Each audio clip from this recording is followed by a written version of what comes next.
This video is sponsored by Rocket Money. I don't know anything about the show YellowJackets, but it has been one of the most requested shows in my comment section for me to try and solve. And from what I understand, there is not a central murder mystery for me to try and solve. The whole show itself is a mystery, and it's made up of little intricate mysteries. You know? So that's what we're going to do. I am going to try and solve all of the little mysteries throughout this show before the show reveals it. If you're new to the channel, this is me watching YellowJackets for the very first time and trying to solve the mysteries before the show reveals it. So after every couple episodes that I watch, I'm going to jump in here and break down the different theories, suspects, and clues and lock in a prediction. That way, when we get the big reveal from the show, we can look back and see exactly how close or how far I was from getting it correct. With all of that out of the way, let's jump into the first episode of YellowJackets. I'll never forget the day I heard their plane had gone missing. Before we jump into YellowJackets, I want to tell you about today's sponsor, Rocket Money. I don't know if you know this, but I am not the smartest person, and I used to do all of my budgeting with spreadsheets. And I would get confused and somehow end up with 2 different DoorDash accounts. It was a mess until Rocket Money. Rocket Money is an all-in-one personal finance app that helps you cancel subscriptions, lower bills, and manage your money better. I personally love using Rocket Money to help cancel subscriptions. Once you connect your bank account, Rocket Money identifies all of your subscriptions in a single list. From there, you can select the ones that you do not want anymore, and Rocket Money may be able to help you cancel with just a few taps. Rocket Money can also help you set budgets. With Rocket Money, you can create a customized budget in seconds. The app shows you where your money is going at all times and identifies top spending categories with insights on how you can stay within your budget better. And Rocket Money will help you identify upcoming charges or when your account is low to help you avoid late fees and overdraft charges. Go to rocketmoney.com/chasebridges or click the link in the description below to get started for free. Plus, you can unlock even more features with Rocket Money Premium. All right, let's jump in to YellowJackets episode 1. What do you think really happened out there? All I know is that what happened was a tragedy. Jesus, this show packs so much into episode 1. I just watched the first episode, and I think that I understand kind of what the show is now. This is Lord of the Flies, it's Hatchet, it's Lost. It's a modern take on a classic story. A bunch of kids stranded on their own in the middle of nowhere. Hey, what happens? And in this show, the group of kids stranded on their own is a girls' soccer team. They come from a school in New Jersey, and their mascot is the YellowJackets. That's where the name of the show comes from. The YellowJackets girls soccer team consists of Shauna, who seems to be the main character of the show, her best friend and team captain, Jackie, Natalie, who is like a stoner burnout kid, Ty, her full name is Thaisa. She is like super aggressive and tough. At one point, she even breaks a girl's leg at practice. This is Misty, the team manager. She seems a little crazy. Laura Lee, who is extremely religious. Vanessa, or Van, who is the goalie. Lottie, who we don't know a lot about. The only thing that we know about Lottie at this point is that her dad is very wealthy. In fact, he is the one who pays for the private plane for them to take to nationals. We also see her taking some sort of medication at some point. I wrote it down in my notes because it feels like it might be important, but that's all we really know at this point. And then there is 2 coaches, and one of the coaches has 2 sons with him when they board the plane to go to nationals, but we don't really see much of them, so they're not on the board yet. And there's a bunch of players on this team, like Marie. Oh, and this is Allie. This is the girl. She's a freshman, and she gets her leg broken by Ty. at soccer practice. Yeah, and I'm sure that there's other players as well that we just haven't been introduced to yet. But yeah, this is it so far. So, as I've mentioned, on their way to the national championship soccer game, their plane crashes in the Canadian Rockies. And that strands the girls in the wilderness for what we find out is 19 months. Before they get rescued. And this is back in 1996. In the show, we're jumping back and forth from 1996, where we see the teenage version of the YellowJackets team, to modern day, present day, where we see adult versions of some of the soccer team players. But we only meet a couple of adult versions of the YellowJackets, probably because most of them are dead. We really don't know. The main character of the show, as I said, seems to be Shauna. We see a whole lot of her in the 1996 teenage version of the show and the adult modern day version of the show. This is adult Shauna, this is teenage Shauna. In 1996,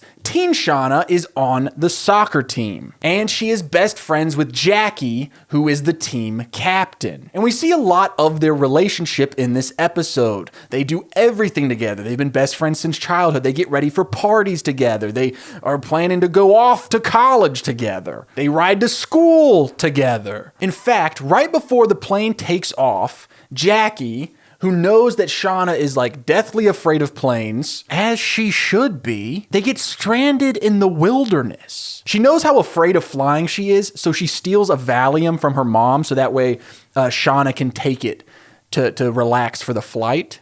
And she even gives Shauna her good luck necklace to wear to keep her safe. What great friends! Well, kind of. What Jackie does not know is that Shauna, her best friend, has been sleeping with her boyfriend. Now, this is classic teen drama, but this teen drama takes a pretty dark turn. Because when we flash back to modern day Shauna, adult Shauna, there is no adult Jackie to be found. Is it because she's dead? We really don't know. There's also a plot line that we learn about in this episode that the girls are not supposed to be talking to each other, the adult versions, so maybe that's just it. Which leads us to the first of many mysteries that we are going to try to tackle in this show. The big one being, what happened to these girls during their 19 months in the wilderness? There is a journalist named Jessica Roberts, and she is trying to find that out. She arrives at the adult Shauna, modern day Shauna's door, and she's offering her a 7-figure book deal if she just tells it all. But adult Shauna refuses. In fact, this is what she says. She says, "The plane crashed, a bunch of my friends died, and the rest of us starved and scavenged for 19 months until they finally found us." And she even tells the reporter, "I haven't heard or seen from them in years." And during this scene, the reporter brings up that there are some rumors about what happened to them out there in the wilderness. Now, this causes Shauna to get very upset and kick her out of the house. We also see like a tabloid magazine in Shauna's kitchen, and it just kind of implies that there are darker rumors that talk about what happened to these girls out in the wilderness. And it seems like these darker rumors must be true, because in this episode, we get flashes of moments in the wilderness. Like we see a bunch of people dressed head to toe in animal furs, and we can't see any of their faces. It really comes across like some sort of strange survivalist animal wilderness cult, but it's definitely darker than just a bunch of teenage girls in animal furs, because the actual opening scene of episode 1 shows us just how dark that this show is probably going to get. We see a girl running through the woods. Is she being chased or hunted? We hear a bunch of people making animal noises and howling and hooting, and we can't see them, but we can hear them. And you can tell it's not actual animals. You can tell it is people making animal noises. And she is just sprinting. She's barefoot. She's running through the woods. It's snowing, and then bang, she falls into a pit in the ground. It was like a handmade trap. They dug up a pit. She didn't see it. She falls into it. At the bottom is a bunch of sharp sticks pointing upward, meaning that when she fell into this pit, she's been stabbed a bunch and she's dead now. We see the fur-covered girls, I'm assuming, considering that's what this show is about, is teenage girls stuck in the wilderness, and they drag her body through the snow. They skin and process this girl like she's a deer. And then they like chop up the different body parts and starts preparing them, starts roasting them over an open fire. This girl's roasting on an open fire. And then after they cook and process each of these different body parts, they sit down and start to eat her. But before they all eat, they like place the first food in front of this one person who's wearing antlers. And it seems like they must be the leader. And so it's like the leader eats and then they all eat. And like they're eating one of their teammates. And like I know, like you can't see any of their faces. So I guess we do not know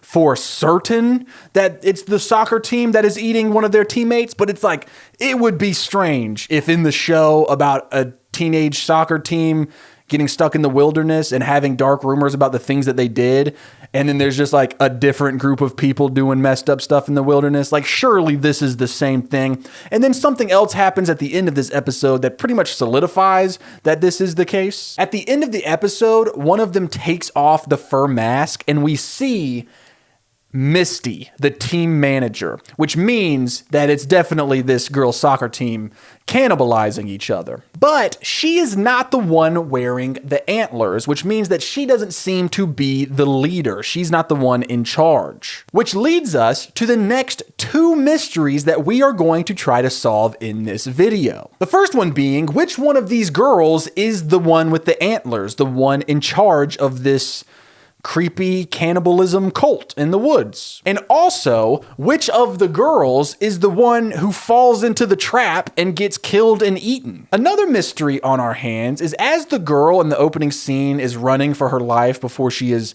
murdered and eaten by her friends, we see some symbols carved into the trees as she's sprinting through the wilderness. What do these symbols mean? Like, it's one thing for a group of teenage girls to kill and eat each other in order to survive.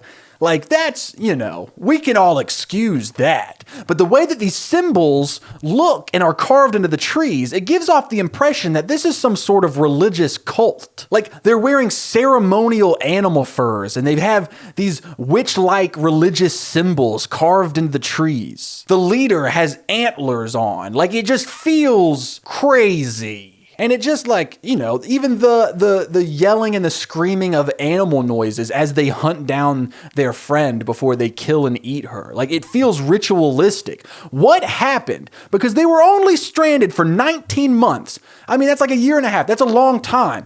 But it's not enough time to go from regular teenage girls to spiritualist witchcraft cult. You know what I mean? Like, that's a lot to happen in a very short amount of time. So those are a handful of mysteries that we need to solve. So let's jump into the modern day part of the show, and then we'll work our way backwards. In modern day, we pretty much follow three characters. We follow adult Shauna, who again, we see the most of in this episode. We see that she has a husband, Jeff. Now, Jeff, I'm pretty sure, is the boyfriend of Jackie when they were teenagers that she was cheating on. Like, he was cheating on Jackie with Shauna. I think that's him. I don't know for sure, but I'm pretty sure that's the same person. And we also see that Shauna has a teenage daughter. Her name is Callie. Shauna is the one that we see the journalist really fighting hard to get to talk, but Shauna refuses. In fact, she seems extremely worried that the truth might get out. We also see adult Shauna kill a rabbit in her garden with a shovel, just beat it to death.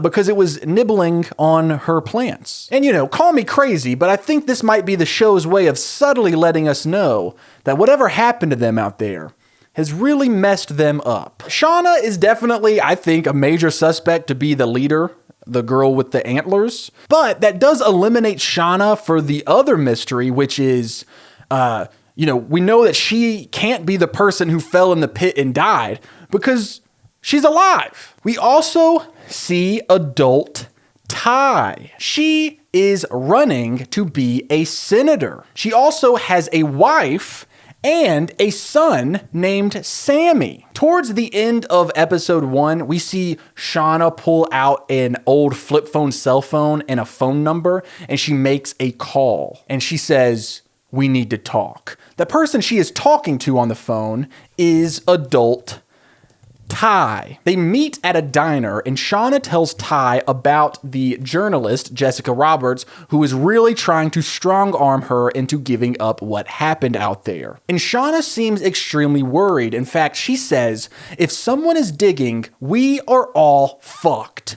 Take care of it." And Ty is like, "Well, I will take care of it." And then Shauna's like, "Well, where are the others?" And Ty's like, "I don't know. They're all hidden away, except for Natalie, who just got out of rehab again." Natalie is the third adult girl that we follow in modern day. Back in 96, she's this stoner girl who drops acid the day before the national championship. But now, in present day, due to whatever trauma that they have endured, she is just checking out of rehab once again. We see her on her last day of rehab, and she tells the group before she leaves, "I thought I was doing all the drinking, drugs, and sex because of what I did and saw out there.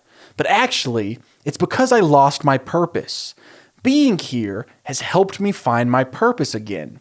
Now, this gets pretty wild because at the end of the episode, we see adult Natalie go to a storage unit where inside is a car and a gun. And then we see that she has tracked down another one of the adult girls. She finds adult Misty. Misty was the team manager, and she is the one that we know for a fact was involved with killing and eating one of their teammates because she is the only one who took off the fur and we saw her face. Well, adult Misty works at a nursing home, like a care for really old people. And she does not seem very nice. One old lady tosses her food on the ground, and so Misty takes away her morphine. And then she gets real close to the old lady, and she's like, "Do not fuck with me." So, not a super nice lady. Natalie is parked outside her work in the car that we saw Natalie get out of the storage unit with the gun. A little prediction from me. It seems to me that adult Natalie's purpose is tracking down and killing all of the girls who survived the wilderness with her as a way of punishing them for the things that they did out there. And this takes us back to something that happens back in 1996. In 96, teenage Ty is very frustrated with the freshman on the team, Allie. She says that Allie sucks and she is going to cost them at nationals. So, teen Ty tries to make a plan with a few other girls on the team to freeze out Allie during the game. You know, they don't pass her the ball. They just act like she's not even there. They're playing with one less player, essentially. Well, teenage Natalie thinks that that is really wrong, and she does not want to go along with the plan. And the other girls, even including teen Shauna, they seem to be kind of going along with the plan until Natalie shuts it down. This really frustrates teenage Ty, and so at the next soccer practice, she is going extremely hard on Allie. In fact, she's going so aggressive towards her, she breaks her femur when you can see the bone sticking out of her leg. This creates animosity between Ty and Natalie because Natalie thinks that she did it on purpose. This is also what Shauna thinks. In fact, it even becomes a bit of a fight later on when Shauna and Ty and all of the girls are at a party the night before they leave for nationals. In the fight, it gets broken up by team captain Jackie, and it eventually leads to them kind of making up where Ty tells Shauna she did not mean to break Allie's leg on purpose. It was an accident. She was just trying to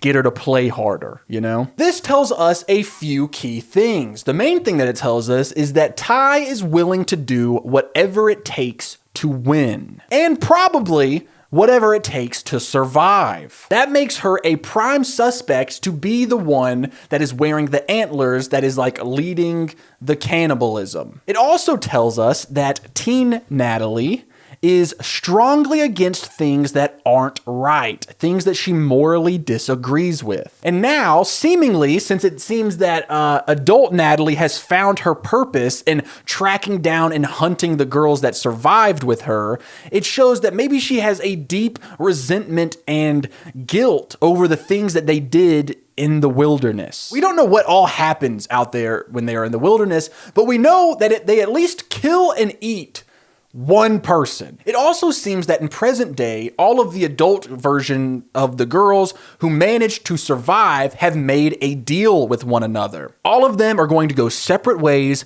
They aren't going to communicate. They're going to live quiet lives out of the public eye. They do not want anyone to spill the secrets of whatever they did out there. And Ty, running for Senate, has really thrown a wrench in these things. Because now this journalist is harassing Shauna for what happened. But Shauna actually looked in to the journalist and very quickly realized she isn't a part of any local publications. So that leads me to one of two theories when it comes to this journalist. One, she's like an FBI agent or some sort of detective that is trying to solve what happened out there. Much like you and I. Or maybe she is a journalist or some sort of private investigator. I think maybe she could be hired by one of the loved ones of a girl on the team who did not survive. So maybe the girl who gets, killed and eaten,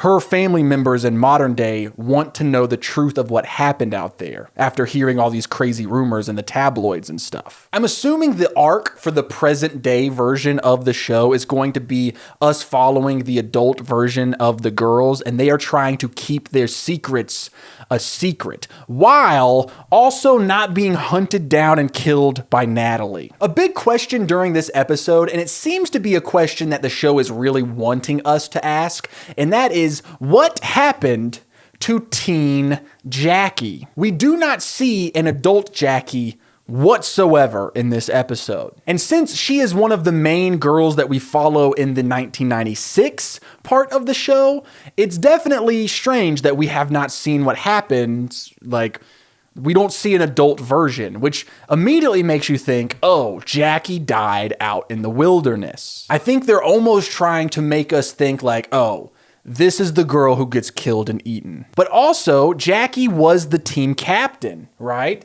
And so maybe she is the one with the antlers. We even get a moment with Jackie, Team Jackie, back in 96 between her and the head coach. And the head coach tells her that she might not be the fastest, she might not be the best, and she might not have the best footwork, but she has something that none of the other girls have, and that's why she's team captain. And that is influence. Could Jackie and her influence be the reason that the girls go from happy-go-lucky soccer team to satanic cult? Personally, what I think is going to happen is I think the show is going to really lean in to where it's like, Jackie died in the wilderness, and then at the end of next episode, we're gonna meet adult Jackie, and we're gonna be like, whoa, Jackie survived? But yeah, that is pretty much everything that we know so far. I'm not sure that we truly have enough information to make proper predictions for all of these mysteries, but it's a good place to start, and the way that the videos work, I need to lock in a prediction for each of the mysteries before we move on to episode 2. For who I think the antler leader person is, I am going to lock in Shauna. Mostly because when we first meet Shauna in the episode, it's really laid out to be like, oh, Shauna is the classic best friend to Jackie. She's the wholesome one, Jackie's the mean girl. She's the sweet, nerdy one who's best friends with the kind of bitchy one, and she's a sweetheart. But then we find out that Shauna is sleeping with Jackie's boyfriend, and that's not a very nice thing to do. Plus, we see adult Shauna just kill that rabbit with a shovel, just kill it, So she has a dark side. As for who I'm going to lock in for who I think falls into the pit trap and is eaten, it could be any one of these girls. I don't even think we know all of the soccer players by name at this point. So it could be someone that we don't even really know yet. But the one that I think would make the most sense would be Lottie. And the reason is because we barely know anything about her other than the fact that her dad is the wealthy one who paid for the plane. My theory is that all these years later, with all of these rumors spreading around, maybe Lottie's rich parents, her rich dad who pays for a private plane for a girls' soccer team, he wants to get down to the bottom of what is going on. And so maybe he is the one who hired the private investigator. And I just feel like, if this rich dad has been blaming himself for the last who knows how many years because he's the one that paid for the plane that crashed and led to the death of his daughter, when he starts hearing these rumors of like maybe they did something crazy, like ate each other, he would definitely want to get to the bottom of it to help relieve his own conscience. So I'm locking in Lottie for that. Leads us to our next mystery, which is, what do the weird symbols that are carved into the trees mean? I have no clue, dude. I don't have near enough information for that, but I can try to make a wild prediction. When I see symbols like that, I immediately think of like witches. Not to sound like a Puritan, you know what I mean? But when I see symbols like that, I think witches. I'm not trying to sound like a white man in Salem, Massachusetts, but when I see symbols like that, I think witches. I'm not trying to accuse people of being witches, right? But if they're wearing a witch hat and they're riding a broomstick and they've got these symbols carved into trees, I think witches. So I'm thinking that maybe this show takes a supernatural shift. Like, what if the area of the wilderness where the plane crashes is actually like in the middle of like a coven of witches? And maybe that means that the antler person, the leader wearing the antlers, that leading the cannibalism, might not even be one of the girls that crashed in the plane. It might be someone that was already in the wilderness when they got there. So that's what I'm going to lock in for what the symbols mean. I'm going to lock it in as those symbols are from someone that they meet in the woods. Probably a witch. But yeah, what really fascinates me about the show is that it is a story that seemingly is about what happens when you take a group of teenage girls who are established as a team. They know how to work together to achieve a goal at a high level. So when you combine that, strand them in the woods, and add an element of survival and trauma and the fact that they're teenagers, what does that mean? It's the same question behind The Lord of the Flies, If you leave a bunch of kids alone, what happens? Well, they tear each other apart. Now, instead of a bunch of boys under the age of 12, make it teenage girls who are championship soccer players, right? And then, they're trying to survive, but also add the teenage elements. Someone sleeping with someone's boyfriend. Someone broke someone's leg. This person hates this person. That person doesn't get along with this person. All of the usual teen drama aspects of when you're watching something like this are escalated because it's no longer this person is sleeping with my boyfriend. It's we're stranded in the wilderness and probably going to die, and that person is sleeping with my boyfriend. I am super excited to be watching this show. I've been wanting to watch YellowJackets for a long time, so I'm extremely excited to keep watching. Let's go watch the next couple of episodes. Those girls were special. They were champions. Everything is still shrouded in mystery. But we do have a better grip on the situation. I just watched episodes 2 and 3, and, well, this show is awesome. But more importantly, we have a brand new mystery to try and solve. And we do get some pretty big developments towards the other mysteries that we were trying to solve in the last part.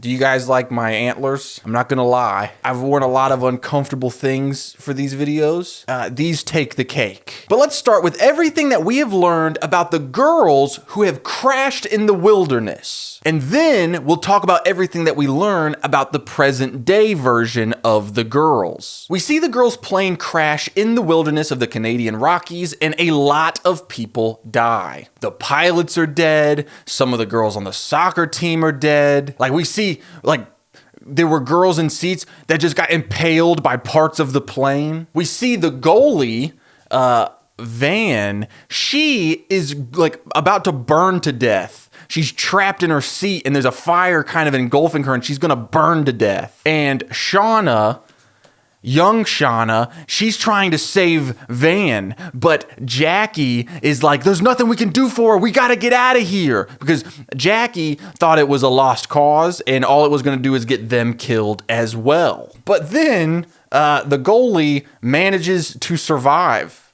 Oh, the goalie manages to survive. So now it's very awkward because, she saw Jackie stop Shauna from saving her and being like, we gotta go, there's nothing we can do. So yeah, she's pretty pissed at Jackie. Justified crash out, literally. One of the coaches, the one that has his 2 sons aboard the plane, he actually flies out of the plane while it's crashing, like still in the air, and he falls and lands on a tree, which impales him. He is dead. The other coach, a part of the plane landed on one of his legs, but he is alive, and Misty uses an axe to just chop off his leg. And honestly, all of the girls watching are mortified. I was a little bit mortified myself. It was pretty crazy. She just takes the axe, chops his leg right off. Everybody's like, yo! But she does seem to know what she's doing. She like tourniquets it, and then later on, she solderizes it with once they have a fire, she gets some iron, like I can't remember what tool it is. Might have been the axe. Heats it up and stops the bleeding permanently. In fact, Misty is the saving grace of this plane crash. She's helping everyone. She's doing medic. She's like playing the part of a doctor, right? So like if you're watching the show Lost, and you know how Jack the doctor immediately jumps into action saving everybody? That is what Misty is doing. And that night, after everything kind of calms down a little bit, she actually overhears 2 of the other girls talking about her, but for the first time in her life, when she is overhearing people talk about her behind her back, it is not negative. They're talking positively about her. They say, what would we do without Misty? And Misty, for the very first time, feels like she actually has friends. She feels appreciated. And this is going to be a major problem. Because even though that Misty is the saving grace of this plane wreckage, she's also batshit insane. Misty finds the black box from the plane, the transmitter that sends a distress signal to let the air traffic control people find their location so that they can be rescued, and she destroys it because she doesn't want them to be found, because here she is accepted, here she is needed, here she is the saving grace. So she just destroyed any chance of them being found and rescued. So yeah, well, the girls have like a little funeral for the ones that died during the crash. And at this point, it has been 3 days in the wilderness for the girls. And everyone is starting to get pretty worried. And we see Lottie, who all we really know about her is her rich dad, and also we saw her taking medication. Well, we see that she is on her last pill. Now, we don't know what these pills are for, but I can imagine it's going to be a point of contention going forward, considering the show showed us her taking her last pill. And like I said, we don't know for sure what the medication is for, but I can take a guess, and I'm going to assume that that medication is for some sort of anxiety or maybe an antipsychosis. We'll get to my reasoning why in a little bit, but you'll see that by the end of episode 3, Lottie starts to lose it a little bit. Ty goes exploring and she finds that there is a big lake right near the plane crash. And when I say right near, I mean like 4 or 5 miles away. And even though Jackie, the team captain, strongly disagrees with Ty, Ty thinks that they should all pack up and go to the lake. They take a vote. Jackie loses the vote. All of the girls decide to go to the lake. Jackie's reasoning to stay was, what if, rescue comes and we're not here? But I think they made the right call. They get to the lake, and it's a kind of a really wholesome moment where they all just seem like teenagers again. They're jumping in the lake, they're splashing each other, they're having a good time. Even Travis, who is one of the coach's sons, he gets in the water and he's having fun a little bit. I mean, sure, his dad just died from being impaled by a tree, but like, water, you know? While they're in the lake, one of the girls notice a reflection coming from somewhere like on the mountain. They go and explore what that reflection could be. Could it be a human being? Could they be rescued? Could they be saved? No, it's a cabin. It is a cabin in the woods, but this cabin seems to have been abandoned a long time ago. But we get a few interesting things that happen inside this cabin, including Lottie refusing to go inside and sleep inside the cabin with the other girls and everyone else because she says she has a bad feeling about this place. Ty is outside trying to convince her to come inside. You know, she's like, Ty, I have a bad feeling about this place. And Ty's like, a bad feeling? On our way to the lake earlier, we saw a dead bear, which means that something killed a bear. It is way safer to sleep inside this cabin than for you to sleep out here. And so Ty does manage to convince her to come inside and sleep with everybody else. But then, a few hours later in the middle of the night, Ty wakes up because she hears a creaking noise above her. Is someone in the attic of this cabin? She wakes up, she goes, she climbs the ladder to get into the attic. And sure enough, Lottie is sitting in the attic and she looks terrified. She goes, I told you so. Ty turns around and there is a skeleton of a human dead body in the attic. And that is everything that we know about the 1996 version of The Girls up to this point, because that's where episode 3 ends. But we do get a whole lot of information from the modern version of The Girls in these 2 episodes as well. We follow Shauna, who is at couples therapy with her husband, Jeff, who, by the way, I did figure out definitely is the same Jeff from high school. You know, Jeff was dating Jackie, but sleeping with Shauna. Well, now Shauna and Jeff are married. And that brings up a big point. Like, it seems like a lot of this show is about the friendship between Jackie and Shauna. Even in the future, the present day, when we don't even see an adult version of Jackie, it still is a large part of adult Shauna's life. You know, we keep seeing all these things. Jackie tried to save Shauna from the fire in the plane, even though that probably would have sacrificed Van's life. She thought she was being a good friend.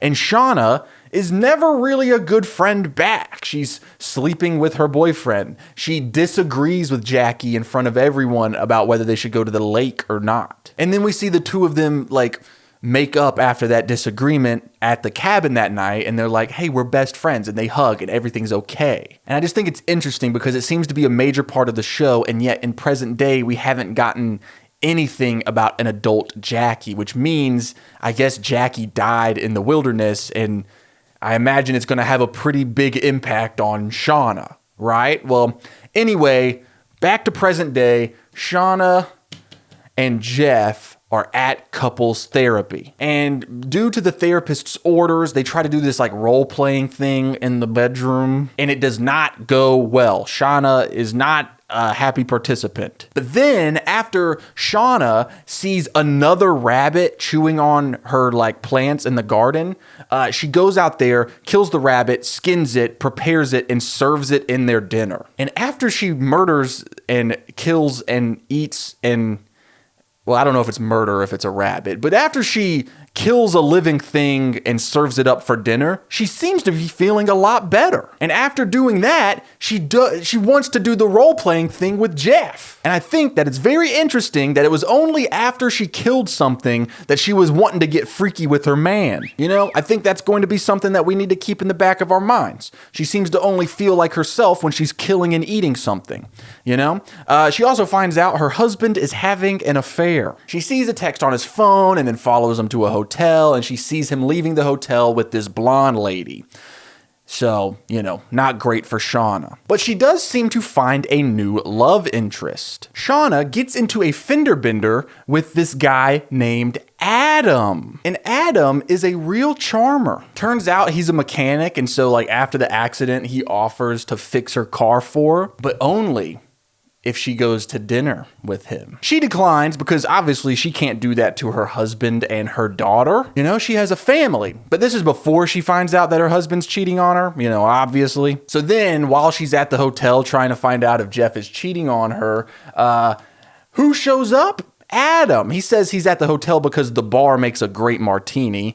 I'm not so sure if that's the real reason he's there, but they end up hanging out at the bar of the hotel, getting to know each other pretty well. And then after Shauna sees her husband leaving with his mistress, Shauna and Adam go up to a hotel room. So I know what you're saying. Chase, what does this have to do with a bunch of teenage girls stranded in the wilderness of the Canadian Rockies?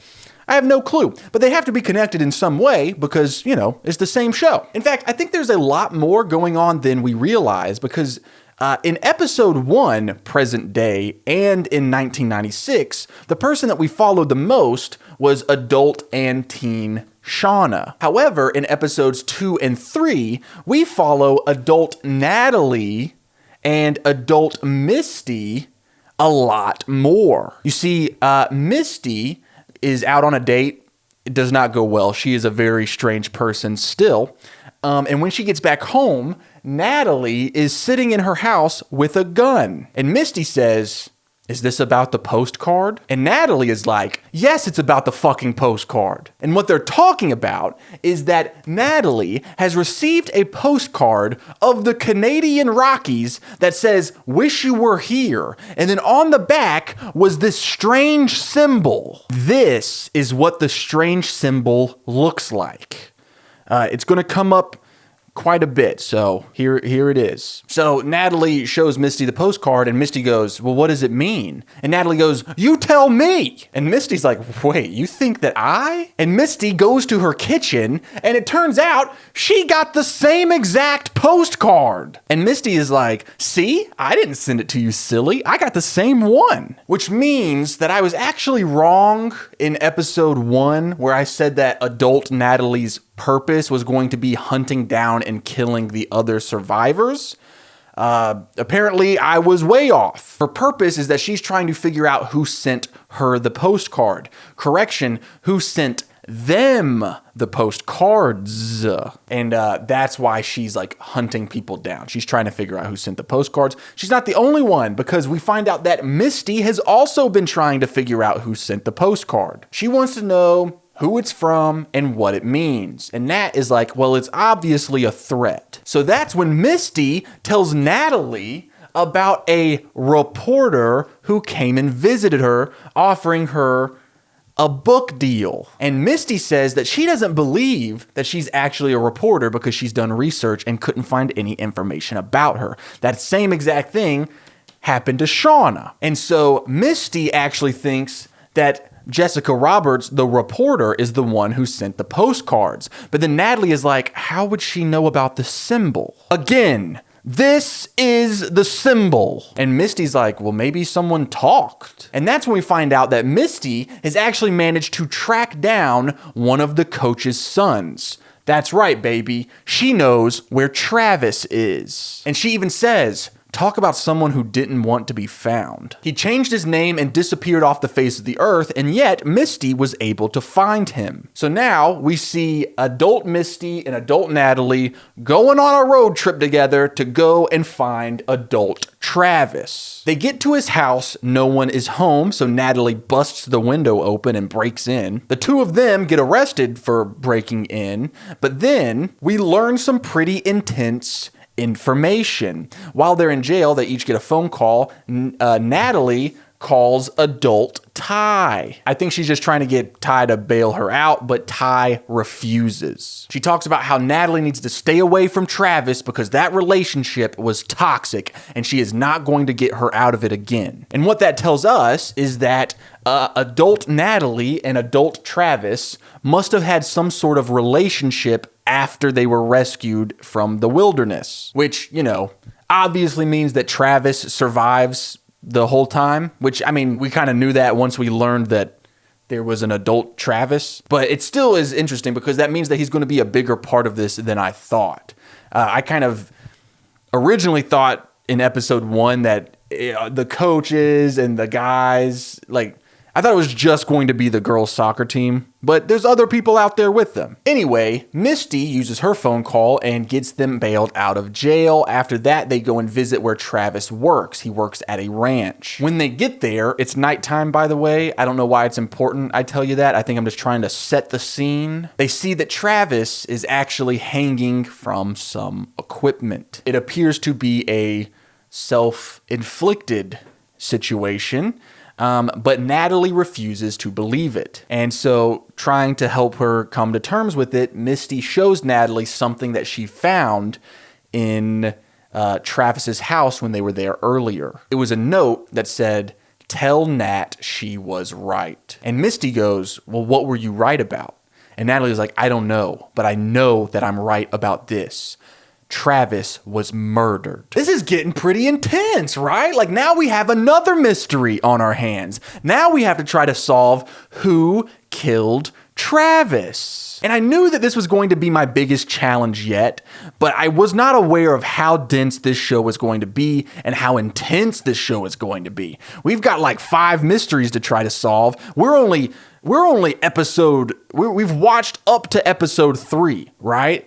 And this video is already pretty long. There's so many layers. There's so many moving parts. You know, I feel alive. So now let's talk about the other person that we follow in modern day, and that is adult Ty. She is the one running for Senate. We've already seen a good bit from her, but these 2 episodes actually shake it up quite a bit. To be honest, I don't even know where to start with her. I mean, I guess we could start with she also received a postcard, which means that we can assume that all of the surviving girls also received one. We also start to learn a lot about Ty's son, Sammy. He has drawn a bunch of creepy pictures and put them all over his window, and he keeps his curtains shut 24/7 because he's afraid of the creepy lady in his tree that looks at him through the window. Hey, yo. What is happening? There is a creepy tree lady looking in Sammy's window at night? What is happening? And Ty seems really shook up about this information. Because what the fuck do you mean there's a creepy tree lady outside your window at night in a tree looking at you? And it kind of gives off the impression that Ty knows about this creepy tree lady. Meanwhile, Ty is dealing with the person that is running for Senate against her, right? So like her competitor. He's actually just put out a smear campaign video that insinuates that Ty is a cannibal, which solidifies the big rumor that everyone's always talking about of like what they think happened out there. And I believe that rumor is that the girls ate each other. We also find out that Jessica Roberts, the reporter, is actually a private investigator hired by Ty, and her job is to go around and find all of the surviving, survivors and see if any of them are going to talk, because if information gets out about what happened out there, it could ruin the campaign for Ty. So yeah, but back to the Sammy situation. Somehow he's getting even creepier. He punches a kid on the playground because the kid was like repeating something about Ty that he heard his parents say, and he calls her a cannonball. Cannonball? Cannibal? You know what I mean? So Sammy punches that kid in the face. And you know what? Good for Sammy. Hold it down. If someone called my mom a cannonball, I'd hit him with the. But Ty is trying to discipline Sammy for punching a kid in the face. She says violence is never the answer. They have a good conversation. And then she goes, "Hey, no matter what you hear about me, you know it's not true, right?" And he goes, "Yeah, I know you're not the bad one." So then she goes, "Well, Sammy, who is the bad one?" And Sammy doesn't answer. But as punishment for punching a kid in the face, she takes away Sammy's doll that he carries around with him everywhere. She's going to take it for the night and then he'll get it back the next morning. Just, your basic punishment. But then things get even crazier, because we had gotten a flashback of Ty as a very little girl meeting with her grandmother, and her grandmother seemed to be dying. So it was just kind of like, I guess maybe one last visit to visit her dying grandmother. And while she's with her grandmother sees a man with no eyes coming to take her eyes from her. And she's screaming. She's like, "Don't let him take my eyes." And then boom, she's dead. And we get this really awesome scene towards the end of episode 3, which is a combination of scenes from really young Ty to teenage Ty to adult Ty. All 3 stages of life cut together in one scene, kind of back to back to back. We see baby Ty at her grandma's funeral. We see teenage Ty climbing the ladder to the attic in the cabin where she sees the dead skeleton. And then we see modern day Ty walking down the steps to her basement in her house, where she sees that her son's doll has been destroyed and its eyes been ripped out. Baby Ty opens up her dead grandma's eye in her open casket funeral to see that her eye is milky white and gone, stolen by this man with no eyes. And then teenage Ty is looking into the empty eyes of a skeleton head in the cabin. All of these things are happening all at once, and it is insane. It's almost like the show is telling us that this supernatural element has been following Ty her entire life. And it seems like eyes play like a major part in this supernatural element.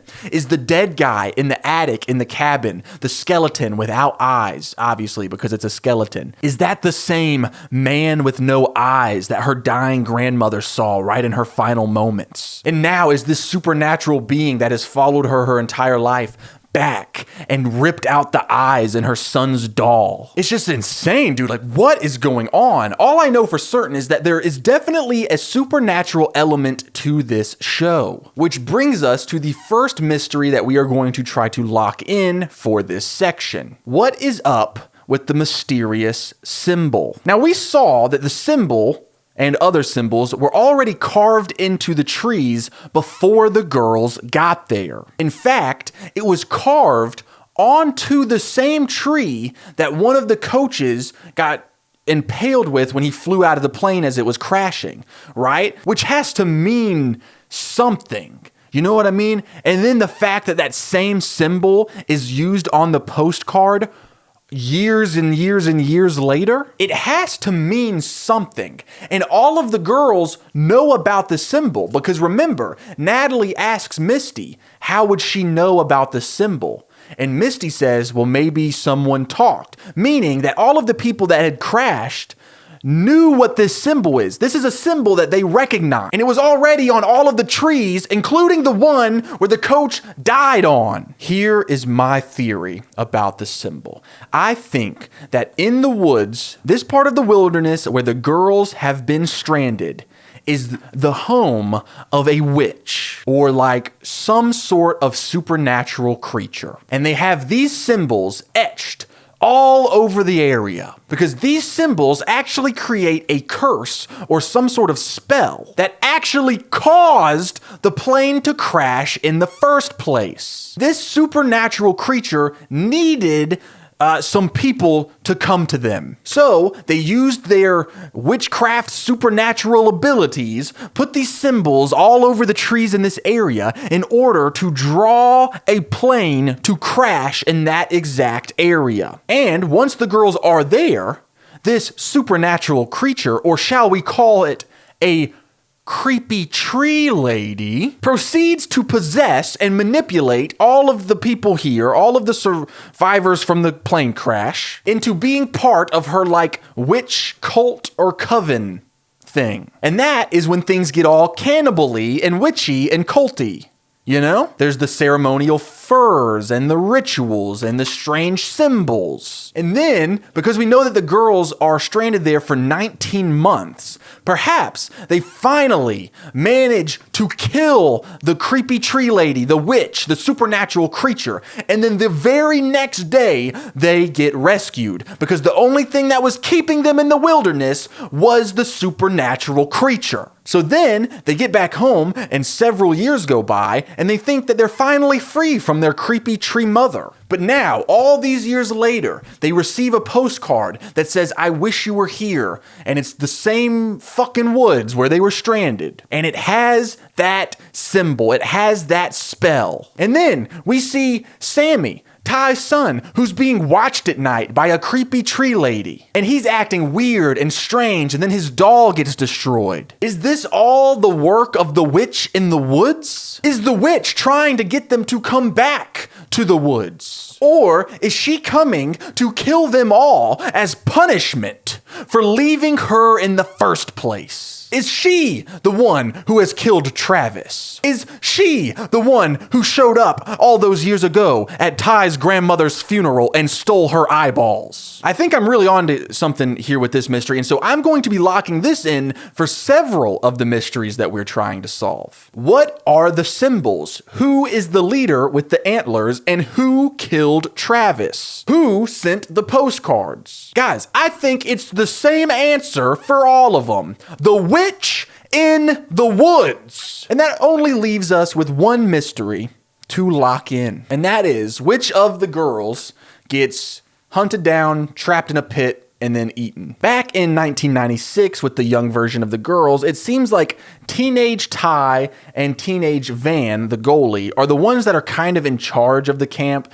They seem to be like the natural leaders that everyone is flocking to, which is interesting because Jackie is actually the team captain. So since these two are the ones kind of running things right now, I think it's safe to say that they're not the ones that get killed and eaten. And then there's the girls and guy that we know about so far that make it to adulthood, right? Back in present day.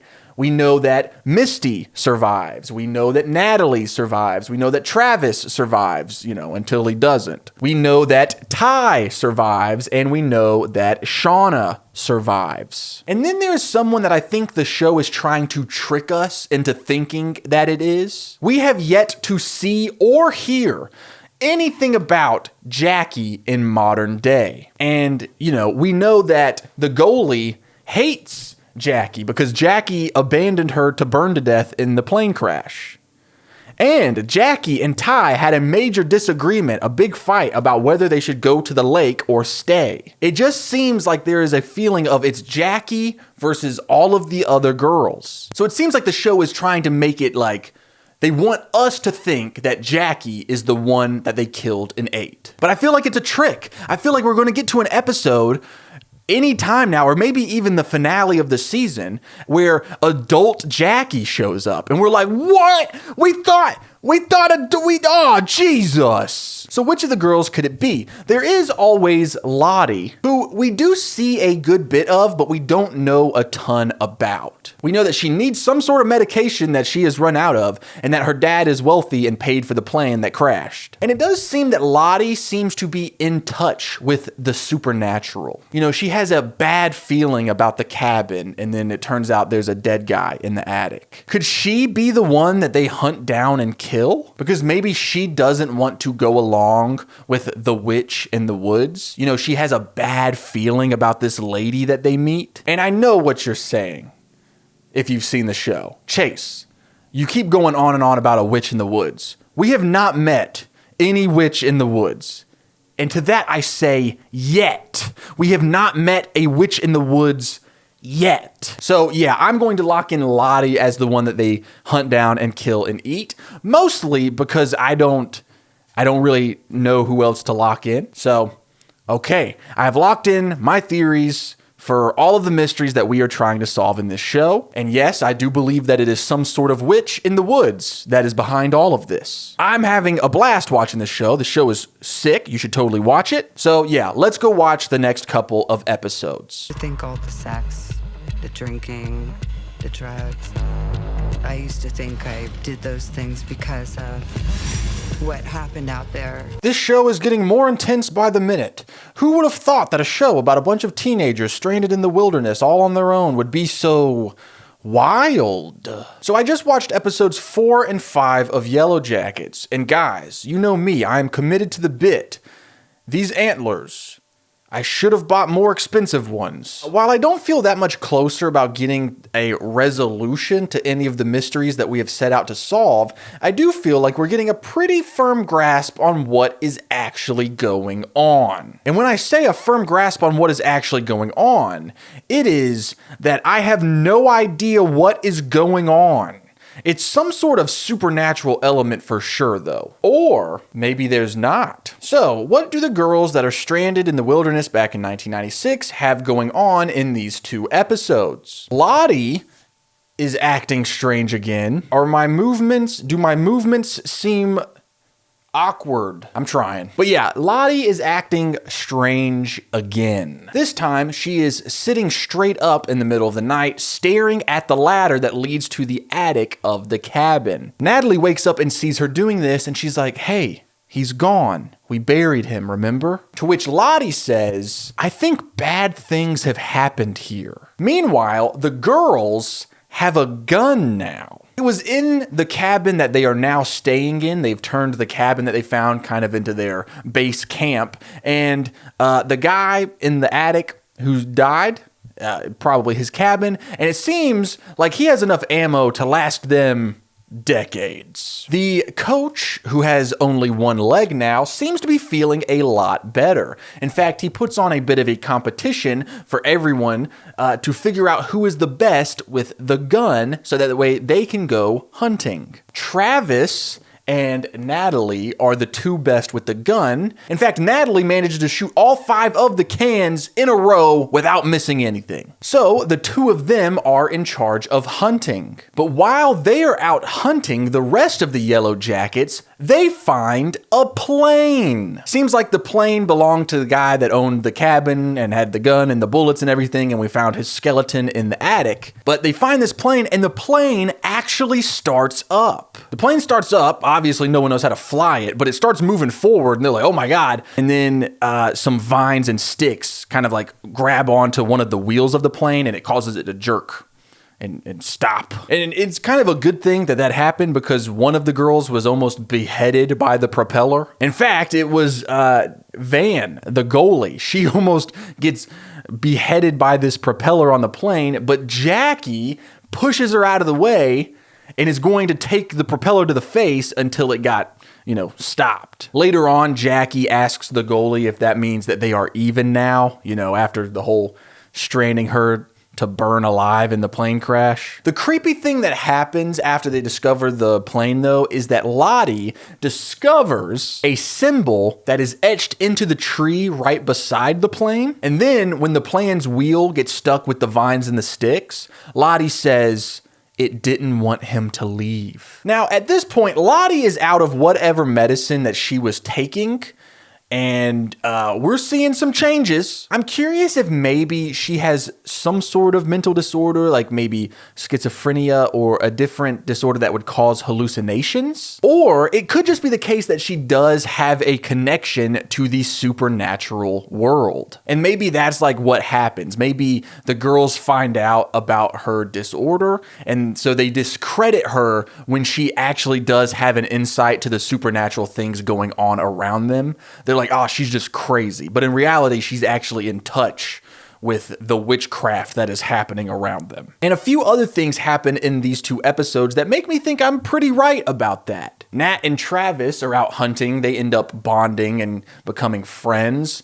And they kill a deer and bring it back to camp. So everyone's super pumped about that. The coach teaches the girls how to bleed out the deer, cut it up and process it so that they can cook it and eat it. And Shauna is actually the first volunteer to cut up the deer. She cuts it up. It's pretty gnarly to watch because they show everything in this show. But then they process it, they cook it, and then they eat it. And everyone is really feeling on top of the world. They're feeling so good, in fact, they have a dance party in the cabin one night. It's pretty wholesome. Even Javi, who is Travis's little brother, he gets in on the dancing. It's very precious. We don't talk about Javi a whole lot, but, he's struggling with the death of his dad, and, being stranded out here. When their speaker stops working during the dance party, they hear something moving around in the attic. Someone even asks if it's the ghost guy. But one thing that I want to point out about this moment, other than they think that the ghost of the skeleton that they found is haunting the attic, is Lottie seems shocked that everyone else also heard the moving around in the attic. It's almost like she seems surprised that everyone could hear it too. In fact, she even says, wait, you guys can hear it too? Which I think just further solidifies my theory that whatever medication she was taking was to help her to prevent her from having hallucinations. And now she is out of that medicine. Like at one point, Jackie is out at the lake and she sees Lottie just like standing out in the water, zoned out. And she's like, are you not cold? And Lottie's like, oh yeah, I guess I am. It's a little colder than I thought. So, I hope she's not the one that gets killed and eaten, because she is obviously not, there's nothing wrong with her. She's just out of her medication and it's causing a change in her mental state. Another thing that is happening with all of the YellowJacks is it's all of their, time of the month except for Shauna, which is suspicious because, as we learn from Jackie, the whole team is synced up. And that's when Shauna realizes that something is up. And guys, guess what's up? Shauna's pregnant. Shauna is pregnant, and now she is terrified that Jackie is going to find out that she's pregnant with her boyfriend's baby. And so she's out in the woods, and she's just like pretending to be on her period like everybody else so that no one is suspicious of her being pregnant. Pretty insane stuff, but not as insane as what happens next. After another weird incident in the cabin where the girls think that there's like a ghost of the skeleton guy up there, Jackie, in an effort to try to bring the team together again, get some morale up, suggests that they do a seance in the attic. She's wanting to be, fun and lighthearted, because obviously ghosts and spirits and stuff are not real. So we'll do like a little fun seance, right?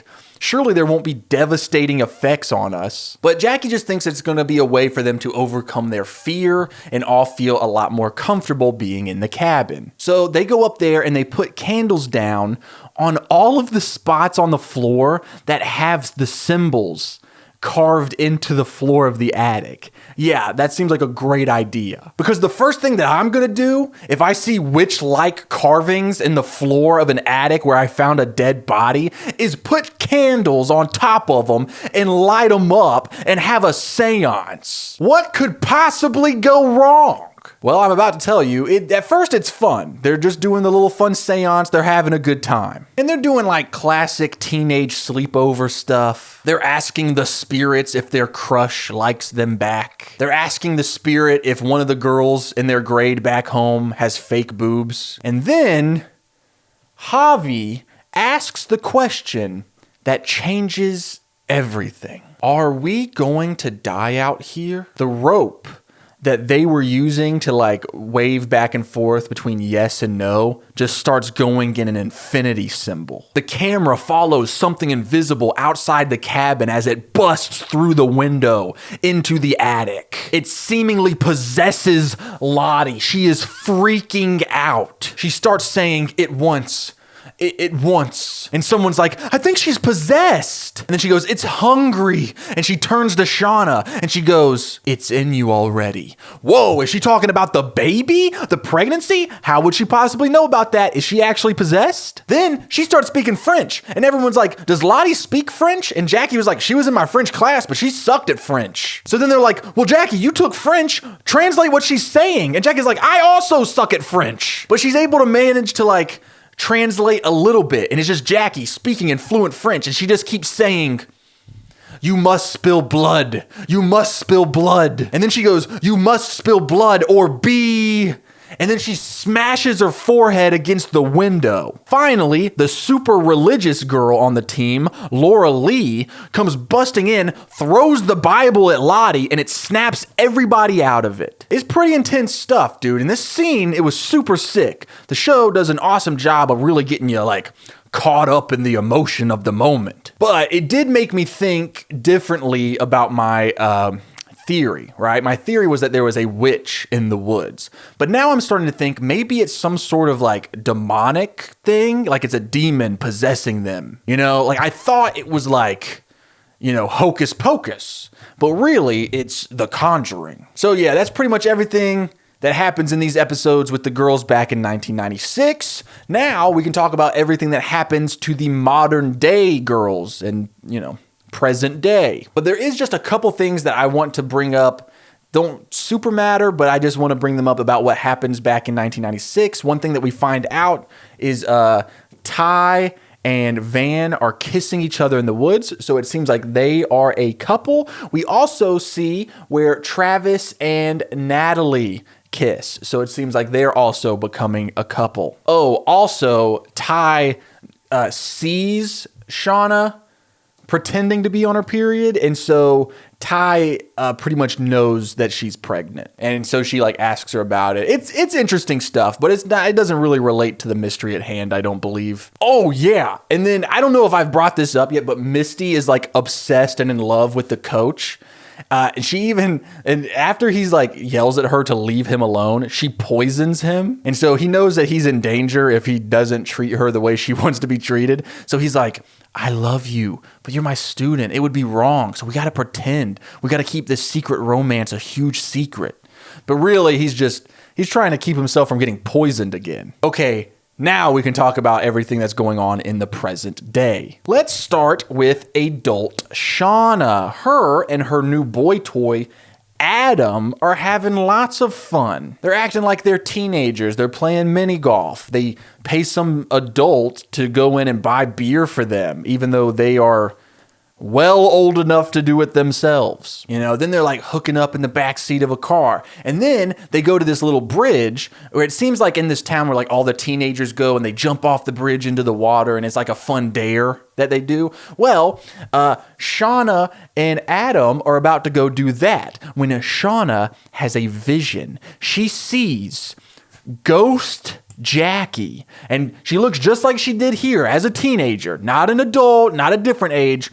Jackie looks like this, and she sees her, and this ghost Jackie looks at Shauna and says, someone is going to get hurt. So I see this and I'm like, oh my God, does this mean Jackie is dead? Is this like the proof that Jackie does not make it out of the wilderness? But then I'm like, oh my God, she's warning Shauna. Is Shauna and Adam gonna jump into the water from this bridge and one of them die or get hurt? But then they jump off the bridge and nothing bad happens. So, you know, it wasn't long before my worries were resolved. But anyway, Shauna gets back from her wild night out with Adam and she gets a phone call from Misty. Misty tells her over the phone that Travis is dead, which that's a whole nother thing that we have to talk about, but let's just keep going with adult Shauna for now. Adult Shauna goes with Adam to a rave on Halloween night. And once again, she sees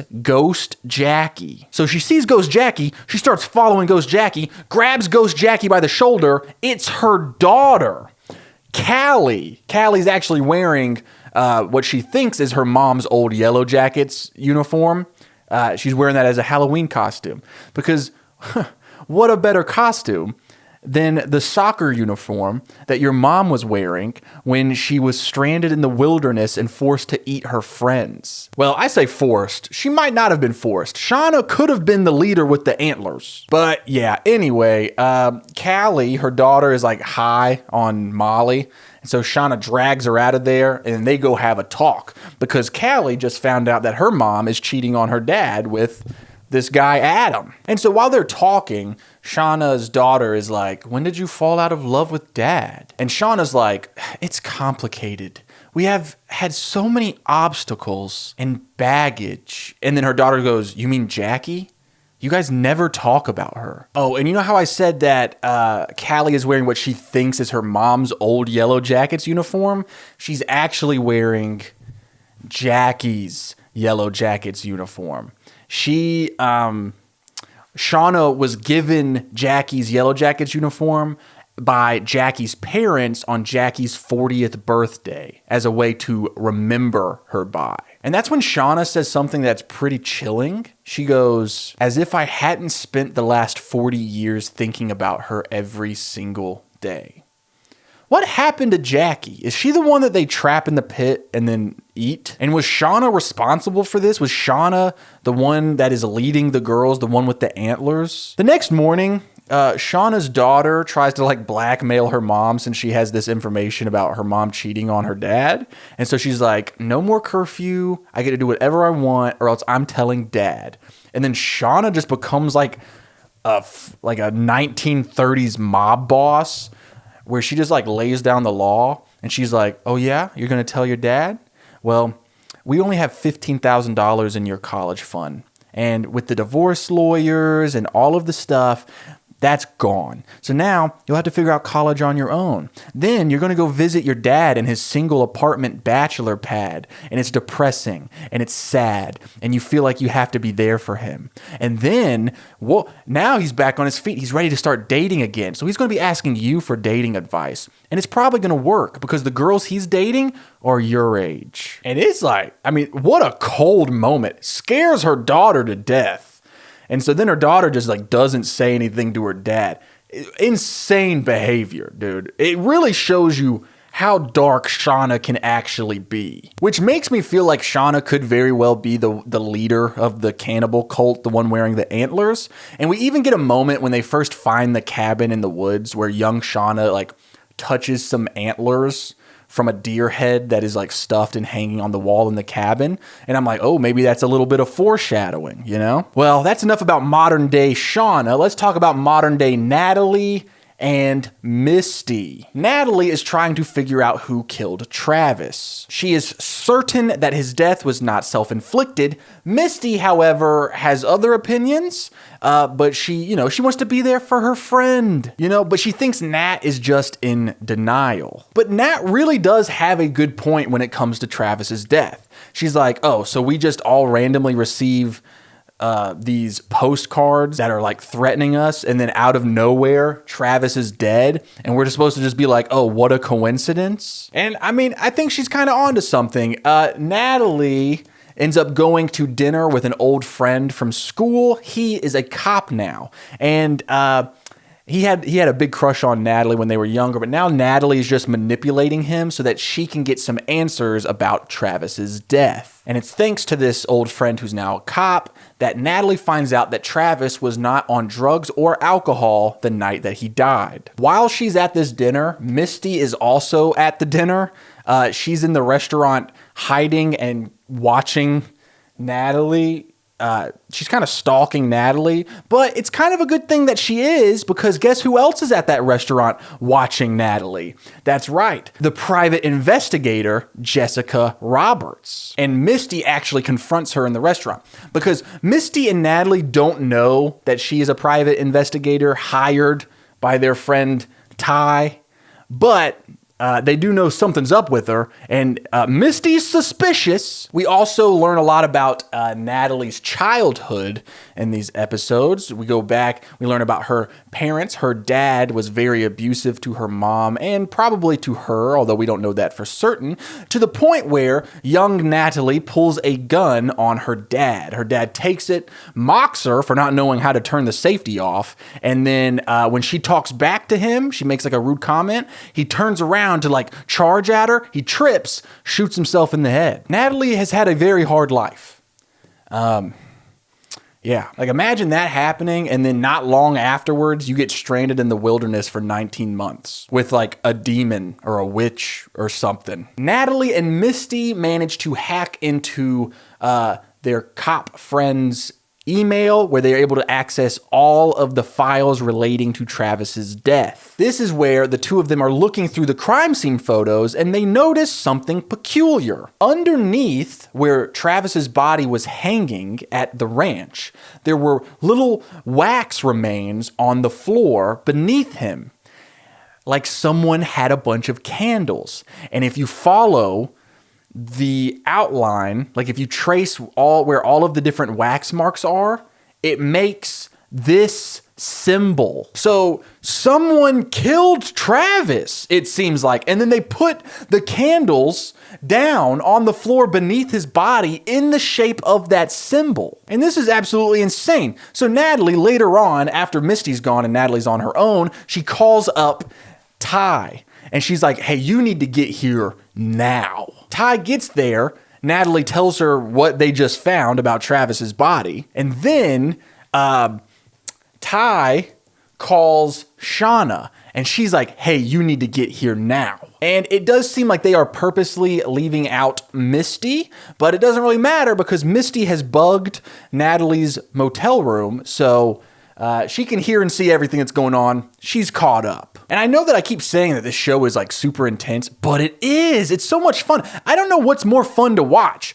The girls trying to survive in the wilderness back in 96 or the modern day like espionage, who's killing us plot line. Because that's the thing. I haven't even gotten to the craziest stuff that happens in the present day part of these episodes. That happens to Ty. Ty's son, Sammy, he's still acting weird. At one point, they just find him like laying in their closet and it's like, okay, dude. But Ty is heading to this big fundraiser political party thing where she needs to get an endorsement from this really rich lady.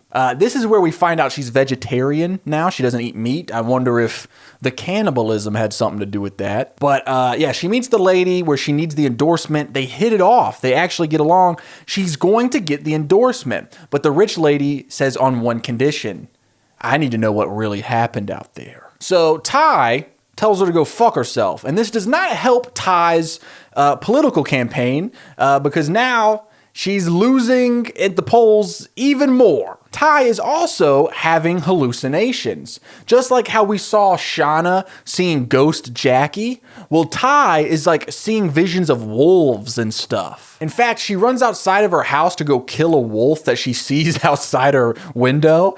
And then when she gets out there, you know, obviously there's no wolf there, but there is where someone took red paint and wrote "spill" on her front door. She thinks it's just someone that like doesn't like her politically, you know, vandalizing and making a statement. But then they find red paint under Sammy's bed. Her own son did this. Or did he? Because he swears up and down it was not him.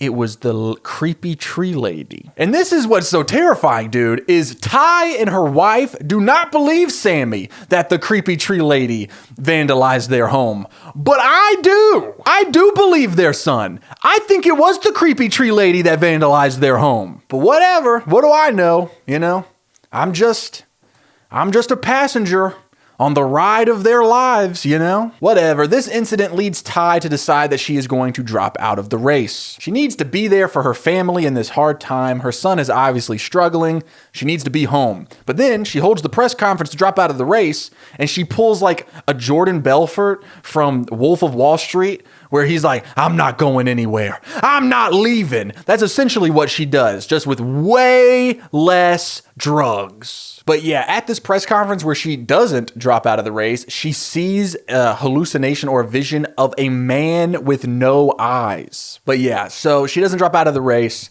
And then that leads us to the part that I was telling you about earlier, where Natalie calls her and is like, you need to get here now. Because I left out a major piece of information that I'm going to tell you about right this second. The reason that Natalie calls Ty and Ty calls Shauna is because Ty and Natalie both received texts at the same time from an unknown number that says, gather 50K cash and await further instructions. Do not discuss this with your teammates. I will know.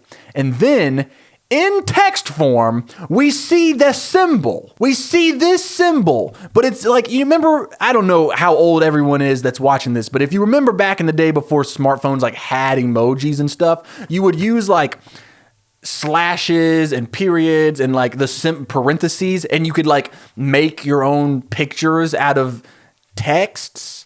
And that's what they did with this. So, we got a mystery on our hands here, right? Because I'm assuming whoever has sent this text message is the same person who sent the postcards, right? And it seems to be someone who knows what happened in the woods and is now trying to make a little bit of money from it, right? So it's probably one of the girls on the team. Or maybe not, because I'm also assuming whoever is sending the text and sending the postcard is also the same person who killed Travis, because that symbol was underneath him when he died. So I'm confused. Is the objective of this person that is doing this to kill them all? Or is the objective to make a quick $50,000 in cash? So what's going on? Well, I've got some theories. Theory number one, which I'm going to be honest, I don't know how much I believe this theory, but the theory is that Misty is behind all of this. She is crazy, right? And we see her stalking and following Natalie.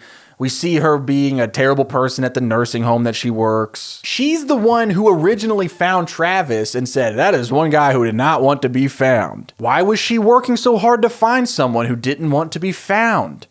How is she, why is she tracking everybody down? So my thought process is maybe it's one of two things. Maybe she wants it to feel like how it felt when they were in the wilderness, where she was needed, where she was wanted. And I can imagine, since we've seen a lot about her life, ever since they got back, she has had little to no contact with the other girls, and she's had a pretty lonely life. Maybe this is revenge, or maybe it's just a big plan to get them all back together again. Maybe her end goal is to even get them stranded in the wilderness together again. My next theory, which is more likely but a little bit difficult to narrow down, is what if it is a survivor from the wilderness that we just haven't met the adult version of yet? My running theory is maybe it's someone like Javi, right? We haven't heard anything about him. Maybe he killed his brother over a dispute. We found out that Travis and Natalie had a toxic relationship after the crash. Maybe he also had a toxic relationship with his little brother. Or even more likely, what if it's someone that the show is like practically screaming at us is dead? Jackie. They're like, Jackie's dead, Jackie's dead, Jackie's dead. And then we get this big reveal that it's been Jackie who's blackmailing them, who's hunting them down. You know what I mean? Because that's the thing is like, they've really implied heavily that Jackie is dead, but they never outright say it. Like when Shauna is talking about the Yellow Jacket uniform she received on Jackie's 40th birthday to remember her by, they don't say she's dead. You know what I mean? Or maybe she did die, but after the wilderness. Maybe she died in her 30s or her late 20s. But then they find out, hey, she didn't die. Maybe she faked her death. You know what I mean? We're just playing with possibilities here. It's just difficult because the show is putting a major emphasis on the relationship between Jackie and Shauna, right? So it's got to be a major element in the show. We even get a moment back in the 96 part of these episodes where Teen Shauna is trying to help Jackie. And she's like, look, the other girls are frustrated because you're not pitching in. You haven't tried to help out around camp at all. And she's like trying to help her participate. And it's a very nice moment and they get along really well. But it's like one of those things where it's like, you know, obviously the other girls do not like Jackie. And that can make Jackie the prime target for when they kill and eat someone. And what if Shauna did not have her back, you know? And maybe I just don't know, dude. Because here's the thing, too, is like maybe Shauna goes along with them killing Jackie out in the wilderness to keep Jackie from ever finding out about her baby, right? About her being pregnant with Jackie's boyfriend's baby. Because we know that they're stranded out there for 19 months. And Shauna is already pregnant when they get there, which means she's gonna have that baby out there unless something happens. But, you know, I don't know. I guess my theory was, what if none of that happens and Jackie is actually still alive? But then I also have another theory for who I think could be the person that they kill and eat. And that is the super religious girl, Laura Lee. Laura Lee does not like the creepy occult stuff, as she is made very clear. She does not participate in the seance. And then when the seance goes absolute insane, it's when she shows up and shuts everything down that, you know, everybody calms down. And that like line of thinking about how when Laura Lee threw the Bible at Lottie, everything stopped, right? And I started to think about, what if there's nothing supernatural going on at all? One of the questions that I asked at the very beginning of the show is, how do we go from a girls' soccer team to a cult ceremonial cannibalism in 19 months? Like, what happens? What has to happen to go from regular teenage girl to you're wearing ceremonial robes and you're doing animal noises ritualistically and you're cannibalizing and you're trapping and you're doing these weird symbols? Like, how do you go from there to there in 19 months? And I thought that the answer was, well, obviously a supernatural force intervenes. But what if that's what this whole thing is? What if that's the whole point of the show? When it comes to something like Lord of the Flies or whatever, the whole point is you see the journey that they go on from regular mental state to going insane. Even with like a movie like Castaway, right? You see Tom Hanks' character go from regular guy to he's been deserted on this island for so long, and like we see how those habits form. We see that descent into madness. What if that's the whole point of this show? The show is that we, the audience, get to be a part of their slow descent into madness. Who kickstarted all of this stuff about the supernatural? Lottie. Lottie is a girl that we know was on some sort of medication. And it all starts because Lottie puts it into Ty's head that she has a bad feeling about the cabin. And then when they find a dead guy in the attic, that kind of like puts a creepy feeling in everyone. And Lottie is really freaked out and she's freaking everyone else out. Lottie is the one finding these symbols in the trees and around the cabin, right? And these symbols, they're probably just the carvings of an old man kind of losing his mind out in the middle of nowhere. But Lottie, who is off her medication, has this feeling that it's something more. And then the other girls hear a noise up in the attic, and it's probably just a squirrel or something, or a mouse. But Lottie has them all kind of on edge about it, right? So then they have their fun little seance up there. And it's all fun and games. They're having a great time with the seance until Lottie freaks out and starts acting possessed. And no one else experiences this possession. It's only Lottie. And all of the girls up there in the attic, and people like Javi and Travis and stuff, everybody up there who has been in the attic with the creepy candles on the symbols, who has watched Lottie get possessed, they have bought in. They are in this thing. It's like mass hysteria, right? They're all caught up in it. They even find a very logical explanation for why Lottie is speaking French. But then, because they're all caught up in the spooky environment and the freakiness of it all, they then take that completely reasonable explanation and say it's not completely reasonable, right? Because they go, oh, well, Lottie took French class. But then Jackie's like, oh, but she sucks at French.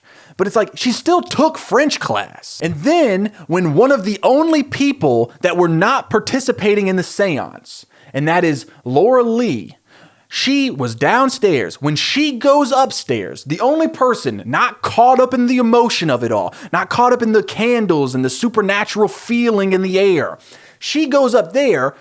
She shuts it down by throwing a book. And I think it's kind of implied, I think the show wants us to think, oh, the religious girl was unaffected by the occult because she is religious. And she used the Bible to wake everybody out of it. She used the Bible to get Lottie to stop being possessed. But I think it doesn't matter what book she would have thrown at Lottie. It was the fact that she interrupted the mass hysteria that got everyone to snap out of it. Does that make sense? Lottie is susceptible to hallucinations and outbursts due to not being on her medication. But the other girls are not aware of that condition, right? So they just think that maybe Lottie is in tune with something. And, they're obviously not buying into it right away, but slowly and surely, as little things keep happening, they're starting to kind of buy into it. And it just keeps going like this until next thing you know, you have mass hysteria. It's like that famous thing, the dancing plague from way back in the day, where Like a whole town of people danced until they died. And what's super cool about it is that we, the audience, are seeing the events of what happened in the wilderness the same way that the girls are, right? The way that the show is letting us see what happened is we are seeing what the girls are seeing or think they are seeing. That's why the camera takes us outside the cabin and we follow something invisible as it busts through the window and possesses Lottie. Lottie is the only one that sees that. The other girls don't see that, but we're watching the show through the same perspective as Lottie. So Lottie thinks she sees something invisible bust through the window, just like how Ty thought she saw a wolf. And because Ty thinks she sees a wolf in the present day, we, the audience, are getting to see the hallucination. We see the wolf. When adult Shauna sees Ghost Jackie, we, the audience, see Ghost Jackie because adult Shauna is seeing her. We are participating and getting to be one of the people caught up in the mass hysteria. We are also experiencing it the way that the girls are experiencing it. The fear, the worry that they're not going to get rescued, the hungriness, the dying of thirst, all of these elements, them being trapped in the wilderness, they're slowly going to keep having little things happen that cause them to, quote unquote, go crazy. But it's these little moments led by Lottie's hallucinations due to not having medication that helps them go from regular people stranded to full-on cult witch supernatural stuff. And we are going to be along on the journey, right? And we're probably going to agree with some of their decisions and their actions because we're seeing it the same way they are. We might think that someone is possessed and the other girls are like, we gotta kill her. Let's kill her. And because we're watching the show and we're like, she's obviously possessed, they've got to kill her. We're going to agree with them when they do it. But when we find out that there was nothing supernatural at all, when all of this was just mental issues, mental health problems declining in a space of trauma, we are going to be caught up in the mass hysteria. And that's what's so cool about this show. If I'm right, this could all be wrong. So my main point about all of this is if all of the girls are getting caught up in the mass hysteria, except for Laura Lee due to her religious views, how many times is Laura Lee going to interrupt and shut down what they are getting caught up in before they think that Laura Lee is a problem? Maybe they're following Lottie's visions and stuff, and they think that they have to do something in order to get rid of the demon that is possessing the wilderness. And Laura Lee is like, no, we cannot, whether it's killing one of their own or doing something that she disagrees with. She puts her foot down. She goes, no. Now, Laura Lee is an obstacle, and the girls feel like they have to get rid of Laura Lee in order for the greater good to stop this demon or witch or whatever. So maybe she is the one that they sacrifice. She is the one that they kill and eat. And so that is what I'm going to lock in for who they kill and eat. I'm going to lock in Laura Lee. As for the other mysteries, when it comes to the mystery of what the symbols mean, I'm locking in that they mean nothing. They're just the markings, the drawings of an old man alone in the wilderness. But due to the mass hysteria and Lottie's condition, they are going to think that these symbols that mean nothing are important religious symbols to whatever deity that they are trying to please. This demon or this witch. They think that these symbols are important, but they're not. They are the ones giving them importance by thinking that they are important. They will probably use when they sacrifice one of their own and they kill them and they eat them or whatever, they will probably use these symbols as a part of the ritual because they think, oh, these symbols are a part of the ritual because they're the ones that put candles on top of them and had a seance. So they created the connection in their mind that they have with the symbols and the supernatural. They created that. However, they think it's true. So that's what I'm locking in for what the symbols mean. Now, when it comes to who is the leader with the antlers, I used to think that it was like a witch or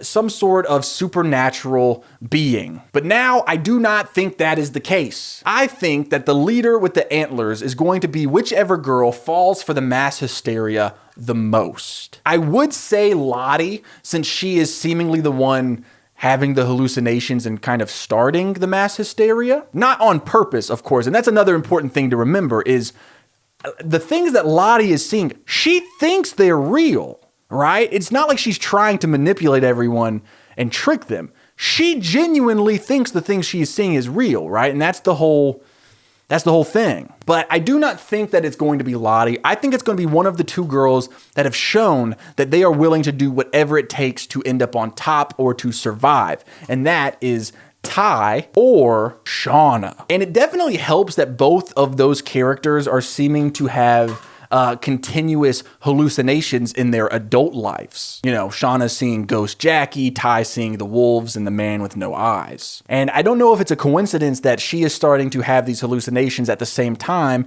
that her son is seemingly seeing things and having creepy things happening. Maybe she is once again getting caught up in a hysteria created ingenuinely outside of her control. Like, you know, Sammy thinks that he's seeing a lady in his tree.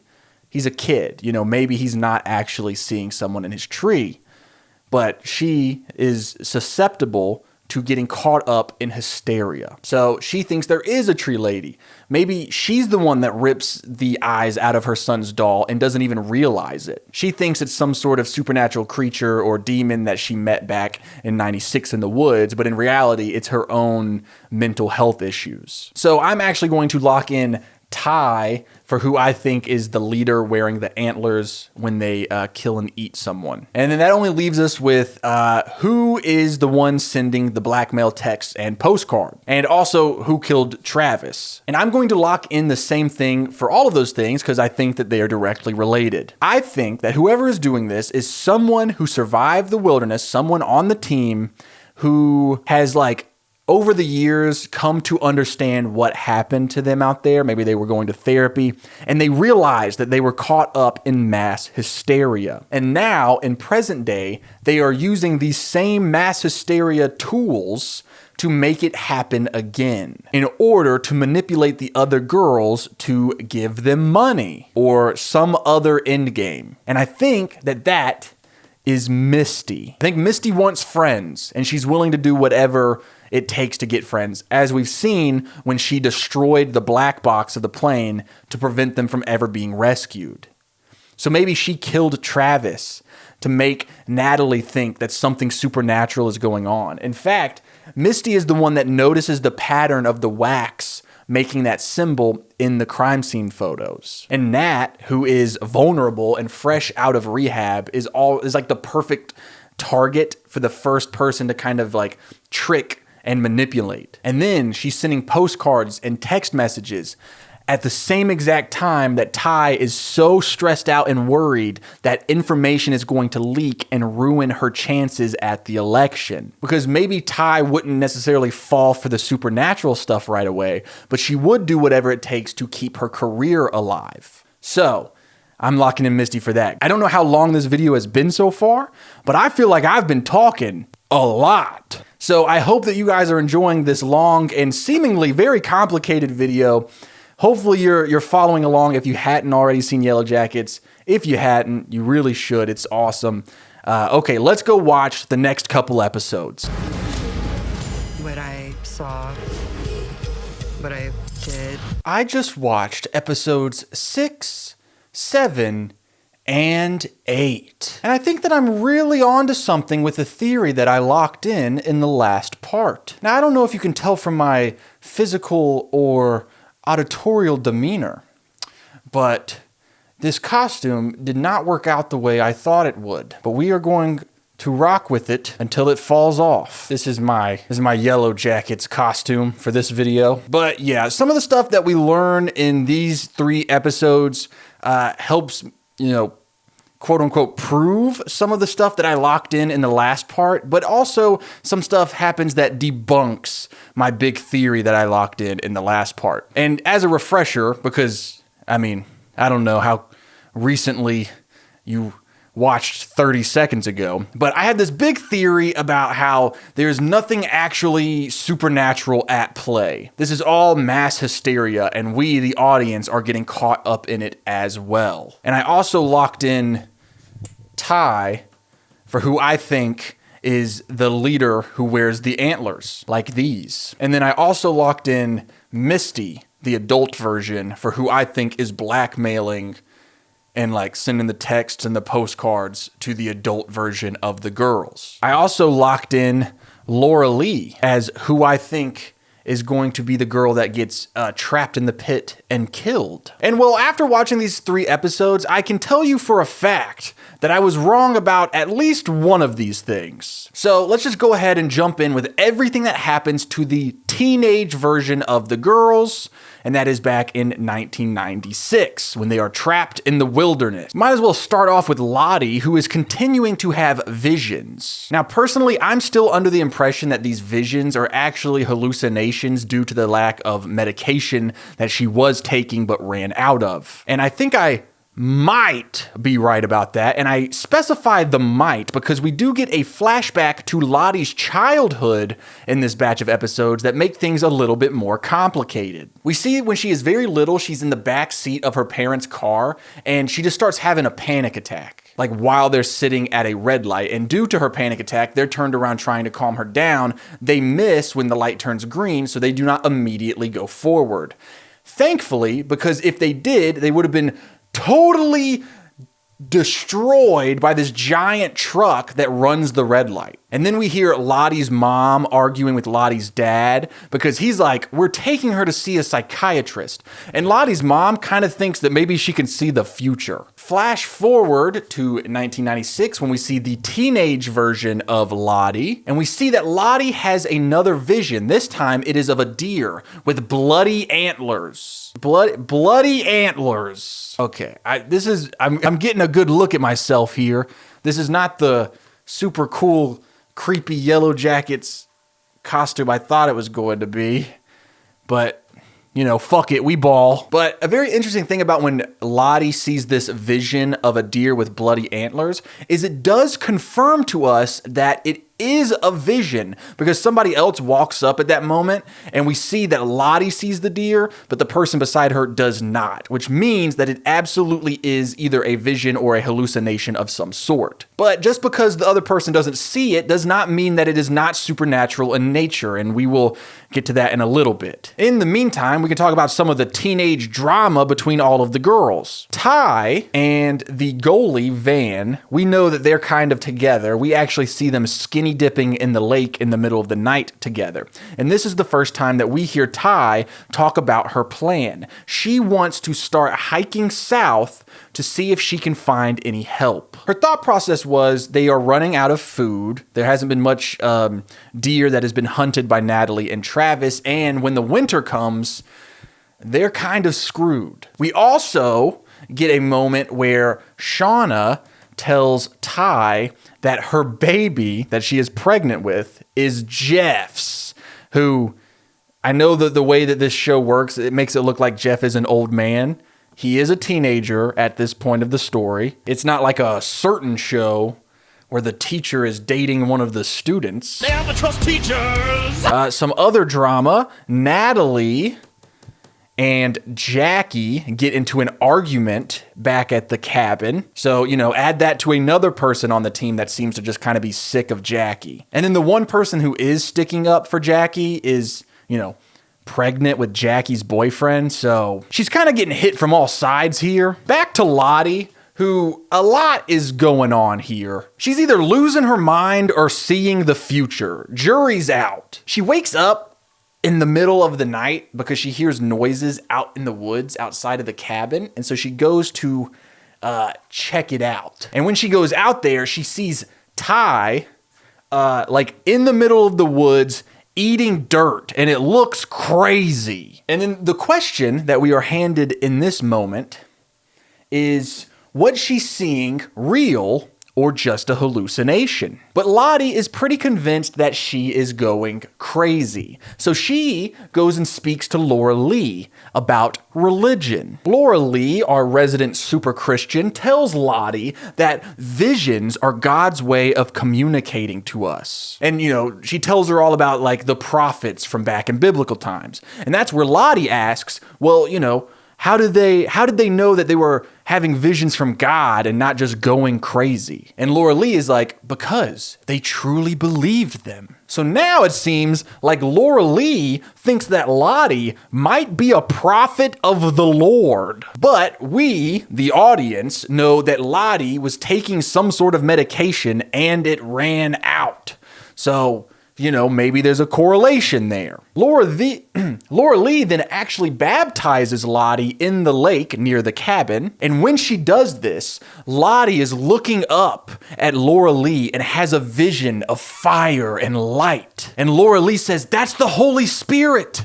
You've been touched." And at this point, I'm thinking, okay, now I see how we're gonna get the super weird cult stuff. Because it appears, as of now, that Laura Lee genuinely believes that Lottie is a prophet who is being sent visions from God. So I'm assuming then that maybe Laura Lee will start propping up Lottie as if she is a religious figure. To the point where Lottie, who may or may not be having hallucinations caused from the lack of her medication, is now directing the girls on what to do with their lives because they think they're being told from God, but really they're being told from an unmedicated teenage girl. And look, hey, I'm not saying that she's not a prophet.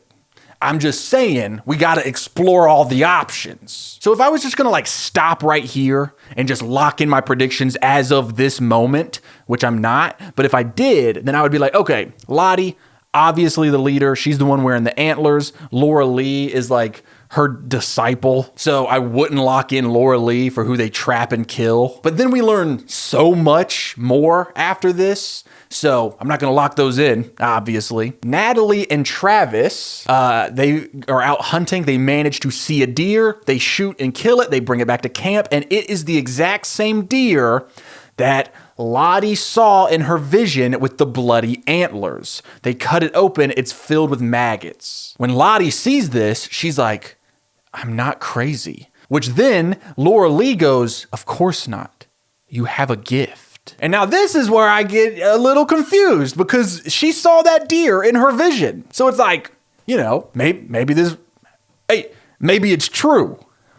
Maybe Lottie is having some sort of supernatural visions. Or, potentially she saw that deer, Ty decides that she is absolutely hiking south until she can find help, no matter what happens to her.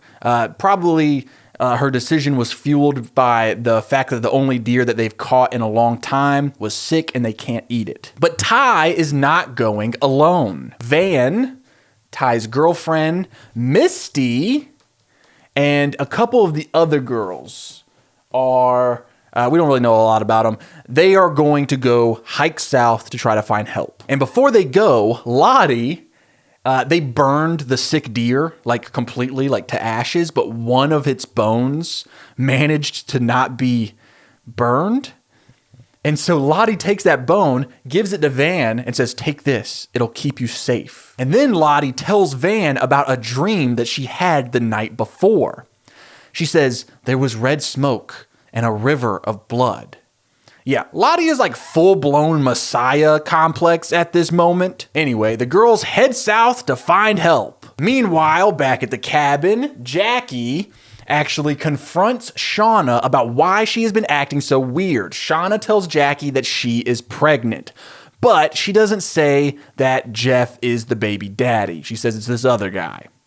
So now Jackie feels like she's a part of it now. And she's like, hey, we're going to get through this together. And that's really heartbreaking because, Jackie has no clue that Shauna's baby belongs to her boyfriend. I know I bring that up a lot, but I cannot stress it enough. Ty and Van are having an argument as they travel south on their journey. And they're arguing about Lottie and her visions. Because some of the girls, especially Van, seem to truly believe that what Lottie is seeing is a message or a vision or supernatural in nature. And Ty's like, look, if this was a horror movie, Lottie would be the villain. But then Van is like, but Ty, remember she predicted who won prom queen last year. and the whole Mr. Jenkins scandal.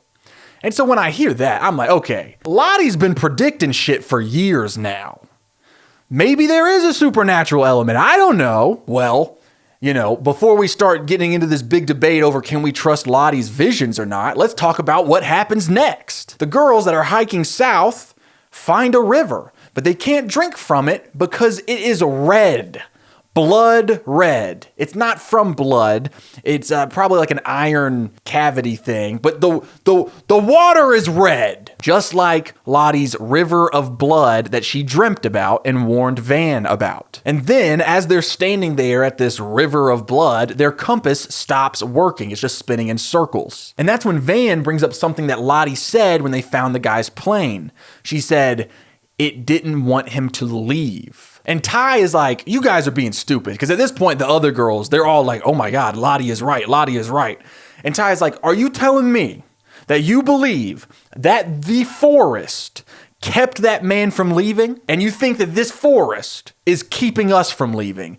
Don't be ridiculous. But we are being ridiculous because don't forget, Lottie dreamt of two things, a river of blood and red smoke. I wonder what that red smoke could be. I already know, and it's not good. Meanwhile, Jackie reads Shauna's diary, so she finds out about whose baby Shauna's baby is. Again, I can't bring it up enough. And then the girls hiking south. Ty is the one who's supposed to be staying awake and keeping an eye for the first shift, you know, keeping watch. But I guess she falls asleep because she just randomly wakes up in a tree, like up a tree, and she's holding the bone that Lottie gave Van to keep her safe. And she hears the other girls screaming. So she jumps down from the tree. She goes and checks the other girls. They're all being attacked by wolves. And the other girls are managing to keep the wolves away with the fire. But Van has been dragged by one wolf and it's just eating her face. Ty freaks out, starts killing this wolf with her bare hands and like a stick or something, manages to kill the wolf that is eating Van's face, but it's too late. And Van is dead. So they take her body the next morning.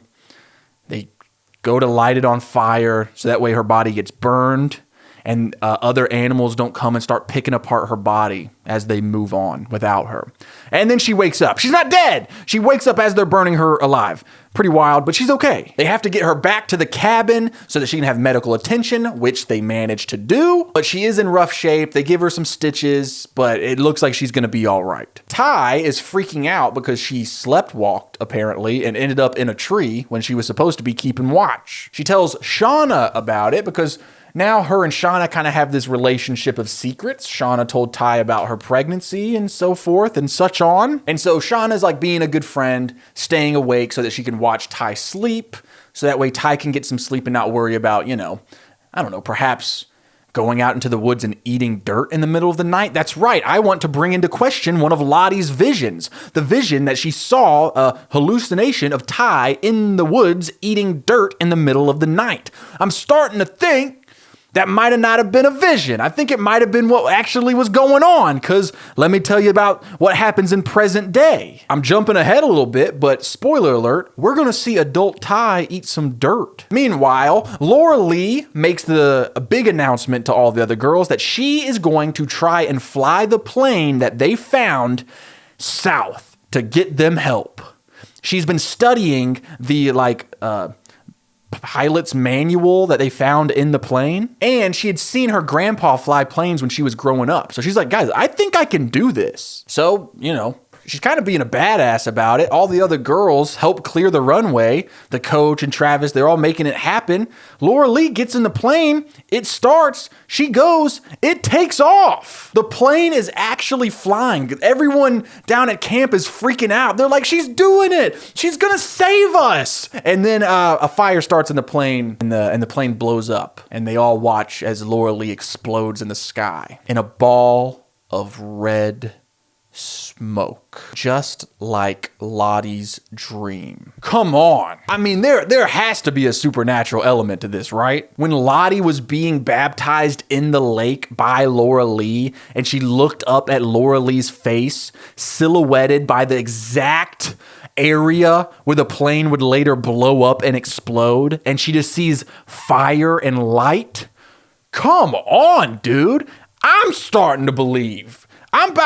Hey, it's going to be Easter Sunday. I'm going to be at Lottie's house. And then when you think about the bone that Lottie gave Van to keep her safe, when the wolf attack happened, Ty was the one who was holding the deer bone, which means she was the only one that was not injured at all or attacked by a wolf. In fact, it kept her safe as she beat a wolf to death with her bare hands. So either Lottie has the ability to see the future, or somehow this is all a coincidence. And, I guess either's possible. Yeah, I really don't know. But what I do know is that Laura Lee is now dead. So we know that we're not going to lock her in for any of our predictions, because she won't be there. So yeah, that's pretty much everything that happens with the young version of the girls in these 3 episodes. Now let's flash forward to what happens in present day. Because the adult version of these girls, they're having wacky adventures. They're living the lives of teenagers who were traumatized to the point where they can't live normal lives as human beings in their adulthood. It's fun. Shauna shows up in the middle of the night because Ty and Natalie called her. That is where they tell her about the postcard and the blackmail text. We get some interesting information because Shauna tells them, I didn't receive either one of those things. And then these 3 girls are purposely keeping adult Misty out of their plans, out of their conversation, because Misty is crazy. But don't worry, Misty has the motel room bugged, so she can see and hear everything that's going on. She is up to speed. We also see adult Misty stealing some sort of medication from the nursing home that she works at, so I'm concerned. Meanwhile, Ty is dealing with a lot at home. Her son, Sammy, they take him to a psychiatrist, which gives us parallels to the young Lottie that we learned about in these episodes, how she was taken to a psychiatrist and put on medication. Maybe young Sammy is dealing with the same visions, the same situation that young Lottie was. Because that's the thing, Sammy is seeing strange things. He's seeing a creepy tree lady outside of his window watching him at night. So the question is this creepy tree lady who sits out of his window at night looking in at him, and this creepy tree lady who painted and vandalized their front door of their home in the middle of the night and then blamed him for it. Could this be some sort of dangerous entity that comes from the supernatural woods in which the Canadian Rockies found itself the home of a witch coven? No, it's Ty. It's Ty. She's sleepwalking. She's the creepy tree lady. She's just outside her son's window eating dirt. So yeah, while that's going on, Shauna is over at Jackie's parents' house for Jackie's birthday. And while she's there, she goes up to Jackie's childhood bedroom. She sees a vision of Ghost Jackie. And Ghost Jackie says, "It's not your fault. What happened? Well, actually, it is your fault. But we were kids, and it was awful." So the ghost is not really letting her off the hook, if it even is a ghost. It could just be some sort of PTSD vision, and the trigger of being in that childhood bedroom where they hung out all the time as best friends, triggered it. Now we can talk about Misty again. You know how I said she had stolen some drugs from work? She used them to drug Jessica Roberts, the private investigator that Ty hired to look into the girls. Misty is not aware of that. She thinks that Jessica Roberts is the one blackmailing them. She drugs her, kidnaps her, takes her home to her basement, and locks her up to a bed. Misty is a psychopath, dude. And honestly, that's what's so cool about this show. Not that what I'm about to say is cool by any means, but we're getting to see the effects of what this trauma of being stranded in the wilderness and the things that we know that they're going to go through, like some sort of cannibalism and killing of each other, how that affects them in adult lives. Because we're seeing them struggle with the same issues they had before they were stranded in the woods. But now they're adults and they've been through that trauma, and it's like it's the same problems, but escalated to a whole new level. Misty was already a little loopy, but now she's kidnapping people and locking them in her basement. The same with Ty. We saw where little child Ty was having an issue because she went to visit her dying grandma, and her dying grandma said that there was a man with no eyes. That is probably not a great thing to happen to a child. And then, she's sleepwalking as a teenager and eating dirt in the middle of the night, and now as a full-blown adult, she's doing it again. And she's not just eating dirt either. We see her doing this in the middle of the night, and she actually takes a giant bite out of her own hand. It looks gruesome. And that's not the only thing that's been going on with Ty. Their family dog has disappeared. And now that Ty is aware, because she snaps out of her sleepwalking trance while she's out there eating dirt and biting her hand and stuff. And that's when she realizes that she has been the one doing all this stuff. But she's like, oh my God, I think I let the family dog out, like when I was sleepwalking, and Sammy loves that dog. Oh God, I'm the worst mom. I'll be real. I think she might have killed that fucking dog. Like, what if Sammy's like playing later and finds the dead body of his precious dog? Like, Jesus. Anyway, Shauna, Ty, and Natalie get another text from their blackmailer. It is time to make the drop. You got the cash? Let's bring it. So they drop off the money, but they put a tracking device in it, and they're sitting in the parking lot, and they're waiting. The blackmailer shows up, grabs the bag. They're following him with the tracker. They're chasing him down. They go through like a department store. Natalie's gonna shoot him with a gun. They manage to stop her. They're like, we're about to go to jail for murder if you did that. And that's where Nat goes, yeah, like we haven't done much worse. The blackmailer does end up getting away, but we kind of solidify that it is a big guy. So it's probably not one of the girls from the soccer team, but potentially, I guess. Misty, meanwhile, because she's not a part of that great adventure, she's still got the private investigator tied up in her basement, and she's doing everything she can to get Misty to let her go. She tells her the truth.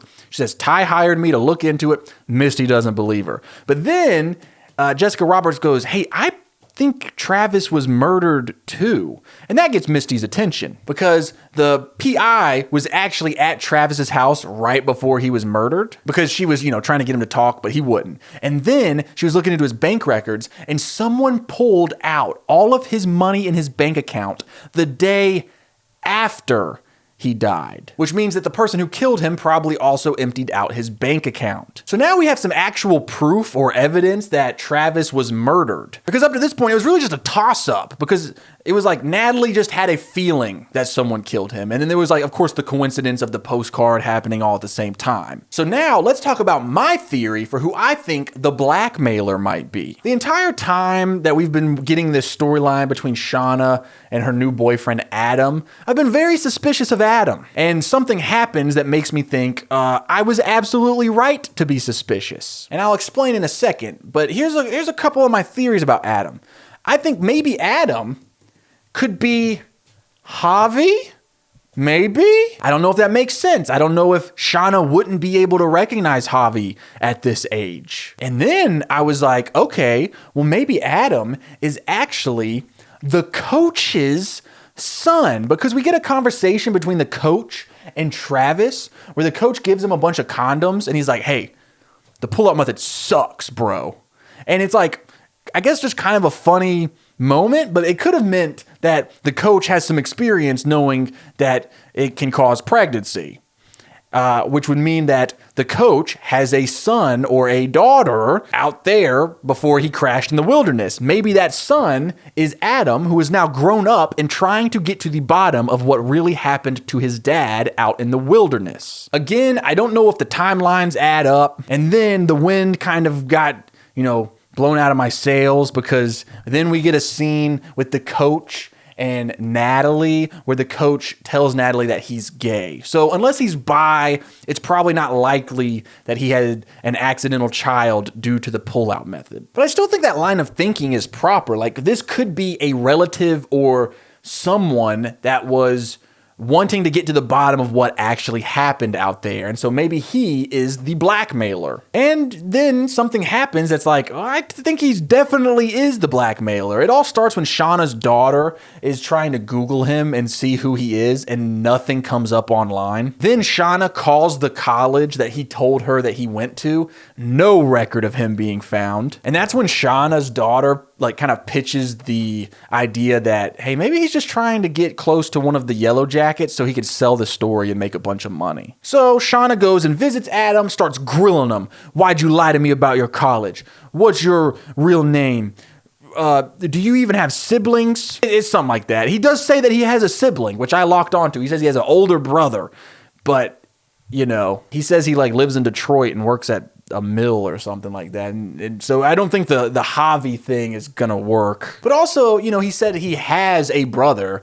He could have had another sibling, maybe someone on this board, you know, that died out there. But then like he kind of clears it up. He says, I lied about college because I wanted to impress you. She kind of believes him. And then he's like, hey, if you want to get to know me, like, let's go to a cabin in the woods for a weekend and get to know each other. And I'm like, yeah, because the last thing Shauna needs is a cabin in the woods. Do you even know who you're talking to? Do you know the things that Shauna has seen in a cabin in the woods, Adam? If that's even your real name. I don't know. Then Shauna finds some glitter that was on the bag that they used to put the money in, and it directly relates to Adam because it was in her closet, and Adam was hiding in her closet when her husband came home while they were hooking up one time. So now it seems almost certain that Adam is the blackmailer, so we're gonna lock that in. And that's where episode 8 ended, so that's all we really know about that plot line. So yeah, definitely locking him in. I don't know the motive. I don't know if maybe he was related to one of the YellowJackets. Maybe he dated one of the adult versions of the YellowJackets, and then maybe they died, and then now he's like, he knows all the secrets because he was in a relationship with them. And then after they died, he was like, well, you know what? Let me go make some bank using these secrets I know. So let's keep talking about the present day stuff that happens in these episodes, and then we'll start locking in more predictions. Kind of the main thing that happens that we need to talk about is Misty tells Natalie about what she learned, that the bank account was cleared out the day after Travis died, which means that Travis was probably murdered. This causes Natalie to blackmail an old friend of hers who works at the bank to try to get some more information. And that's pretty much it. I mean, little things happen, like Ty tells her wife about the sleepwalking stuff and kind of tells her that her and Sammy need to go away because she's afraid she's going to hurt them. She just needs some space.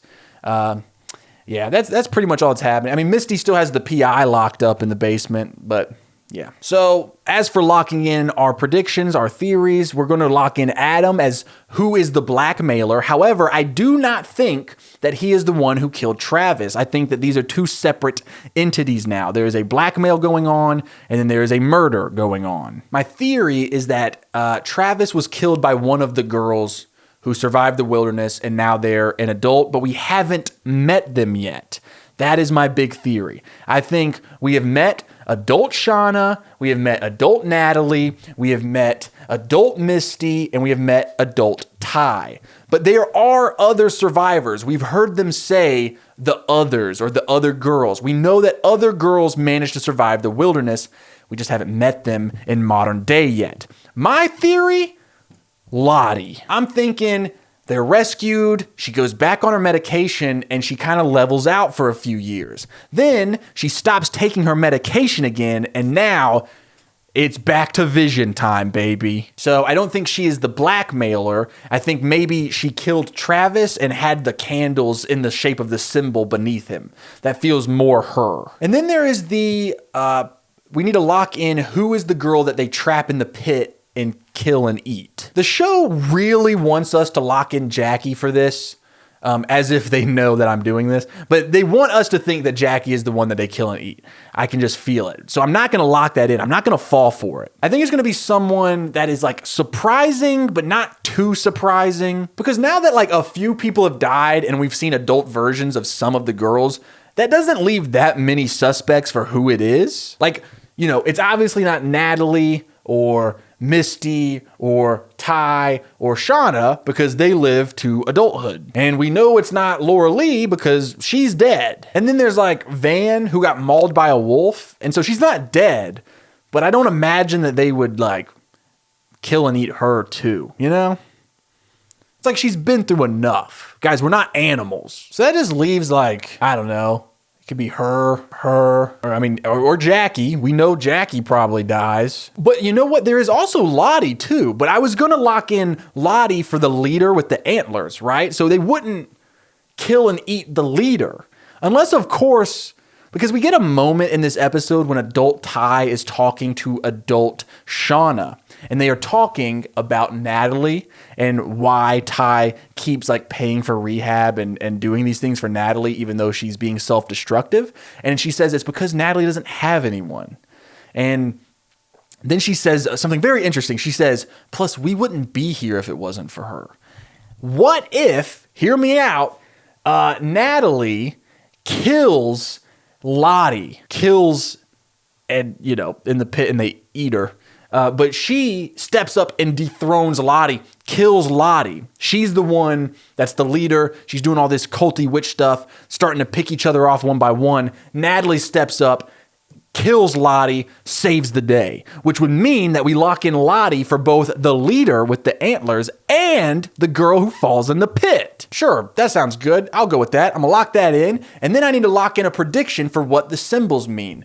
I'm struggling to figure out if what we are seeing is truly supernatural or if it's mass hysteria, because that's the thing, is like if we're getting caught up in the mass hysteria, we'll probably think it's supernatural, but it's really not. So I think what I'm going to lock in is that the symbols mean nothing. I'm going to keep this.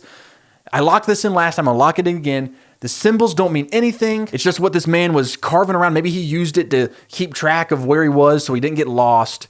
And then the girls made them have meaning. So yeah, we're almost at the end of the season. We only have 2 more episodes until hopefully we get some answers to all these mysteries.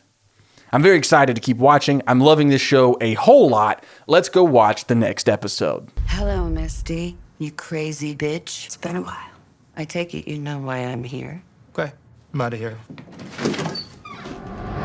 Okay, everybody calm down. I just watched episode 9 and we do get a reveal. Now, I wasn't expecting to get any sort of answered questions to the mysteries that we are trying to solve until the finale, which is episode 10, but I just watched episode 9 and we got one big answer. And potentially maybe 2 answers. Let's start with the most clean-cut answer that we get. And that is, who has been blackmailing the modern day version of the girls? I had locked in Adam because the show pretty much told us it was Adam. And I thought that it was going to be like, yeah, it's obviously Adam, but get this, Adam is actually Javi or a relative to one of the girls. You know what I mean? Like I thought there was going to be a deeper relationship tie to Adam, and that's why the reveal will be cool, because it's like, oh yeah, obviously it's that guy, but did you know that he's actually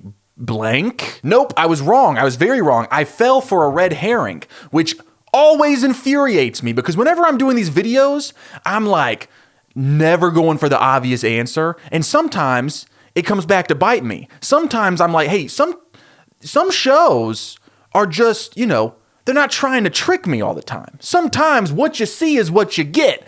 Not in this case. I am very upset about it. I fell for it. It was so obvious. I shouldn't have fallen for it. And I had all of these, I had solidified it in my brain. There was no question that Adam was the one blackmailing. Because Shauna found the glitter from the bag in her closet where Adam was hiding, right? And then I was like, oh, dude, when the fender bender happened, which is when Adam and Shauna met, he brake checked her, and that's why she hit him. And I was like, he did that on purpose. He was tailing her. He got in front of her. He made that happen so that they could meet. I was 12 steps in the wrong direction. I had doubled down on the wrong locked-in prediction so hard that it never even crossed my mind that I should be looking at someone else. A very obvious someone else, because guess who was blackmailing them? Well, I'll reveal it to you the way that the show revealed it to me. Shauna goes over to Adam's apartment and just starts laying in on him. I know you're the one blackmailing me. She starts kind of losing it, kind of panicking a little bit. She's got a knife. She thinks Adam is going to like attack her or something. She stabs and kills Adam. And then Shauna just like goes home. Like she just like leaves the body there. And just kind of like, I'll deal with this later, I guess. You ever like stab a guy that you've been having an affair with? And then because you think he's been blackmailing you and your friends and you have a lot of trauma. And so you stab him because you think you're in danger, but you're not.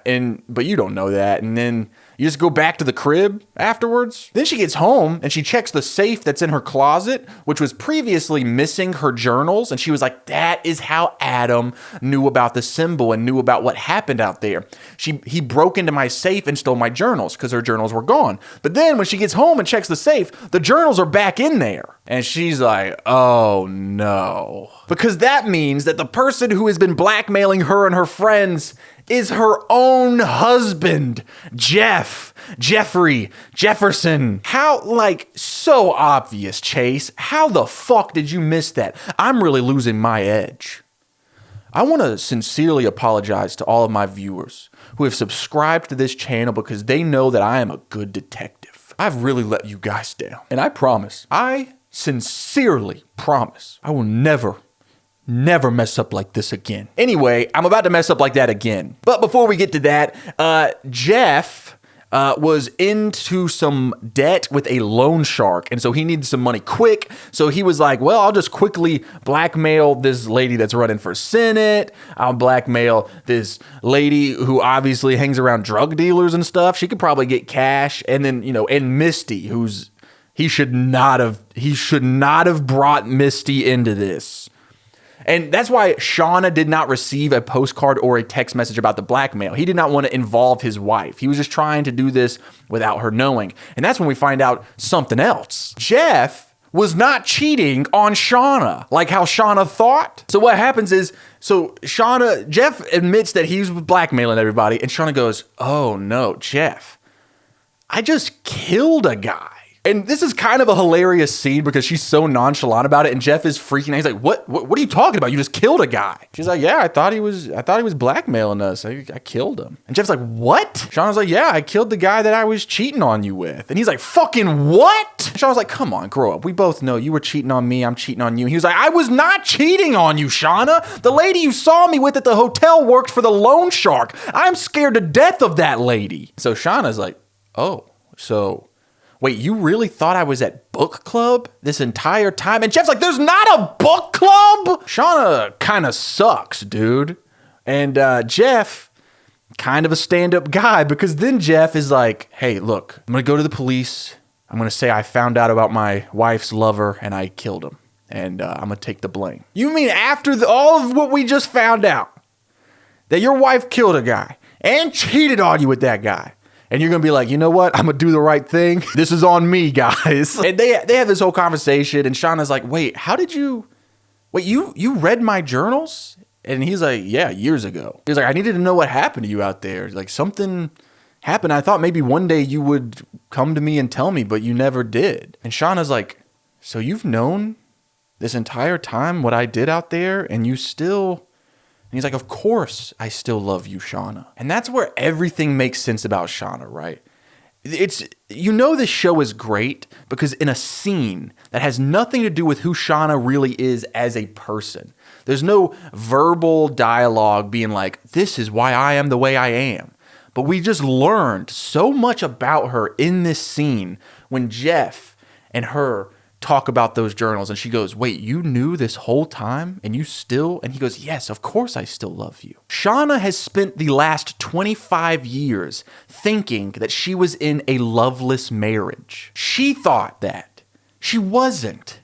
But she thought that she wasn't worthy of love because she thought that if Jeff knew the truth, if Jeff knew what she did out there, then he wouldn't love her still. So she was in this marriage for 25 years, And she thought it was a conditional love. She thought that all of this would go away if he knew the truth. So therefore, is it even real? And so she was never happy. She was never allowing herself to be happy because she felt like it would all go away if he knew the truth, if he knew the real her. But this entire time, he did know the truth. He did know the real her, and he still loved her. But can you blame her for not knowing that, not opening up and finding out the truth of this? Like the trauma that she's gone through, it's very difficult, I can imagine. But yeah, anyway, enough of that tangent.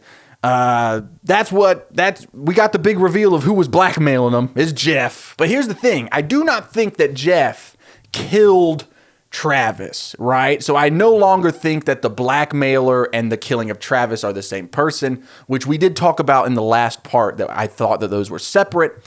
And I still think they're separate now that we have gotten the big reveal. Well, not the big reveal. I guess the big reveal is, what happened to them out there in the wilderness. But the blackmail big reveal. Oh, also, he does not end up taking the blame for Adam's death. Shauna convinces him like, hey, I've got a plan. We don't need to do anything drastic like this. She calls up her good buddies, Ty and Natalie. She gets them over to Adam's apartment and she's like, hey, here's the dead body. This is the guy who was blackmailing us. She lies to them and she's like, he was attacking me. I had to kill him. He's the blackmailer. And that's where the episode ended with that storyline. So I imagine we're going to learn more in episode 10 in the finale. But I guess it's up to these three ladies to figure out what to do with this body. So now let's go talk about some of the other mysteries. While all of the blackmail stuff is happening in modern day, let's talk about what's happening back in 1996. All of the girls who are trapped in the wilderness, along with Coach and Travis and Javi, the usual suspects, they had some saved berries that ended up fermenting. So now they essentially are booze. So they decide they're going to throw a doom-coming party. Because homecoming would be coming up if they were back at home, and they're going to just kind of celebrate their impending death. Because they've accepted that they're not going to get rescued. They're probably going to die out there. So they're all dressing up in like their homecoming dresses, but they're adding different elements. They're adding animal furs. They're adding antlers. They're adding, all of these little things from the wilderness to add a bit of a theme to Doom Coming. And that theme is, I believe, the first step in the direction of the ritualistic killing that we will see in the future. But at this point, the dressing up is wholesome. In fact, Ty makes little leather half masks for her and Van because Van is very self-conscious about the way her face looks after the wolf attack. She's got some pretty gnarly scars. And then, we get like a little moment where we see Travis helping his little brother tie his tie. It's honestly adorable until Misty happens. Misty is trying to drug the coach with some psychedelic mushrooms that she found out in the wilderness. I believe her plan is to trick him into loving her. But then one of the other girls sees the mushrooms and was like, oh, Misty's been holding out on us. We've got mushrooms we could add to the stew. And now Misty is like, uh-oh, because the whole stew has been drugged by psychedelic mushrooms. And that is the moment that as I was watching it, I was like, oh. Because, the big question is, how do you go from regular teenage girls to satanic cult cannibalism? And several times we've tried to answer that question. Well, supernatural forces cause such a drastic shift, or it's the mass hysteria that everyone's getting caught up in. And then now it's like, oh, hallucinogens, mushrooms. Everyone eats the stew except for Jackie.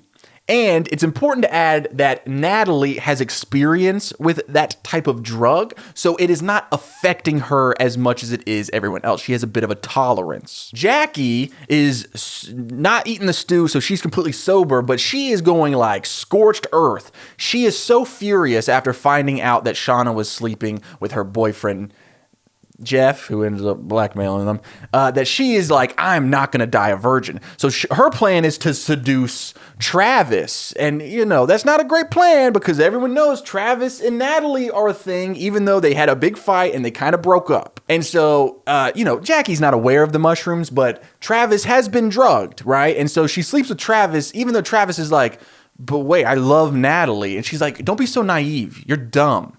Natalie doesn't love you, but, she takes advantage of him. She didn't mean to. She didn't know that he was drugged, but it's still, not great, Jackie, not great. And that's when everything gets batshit insane.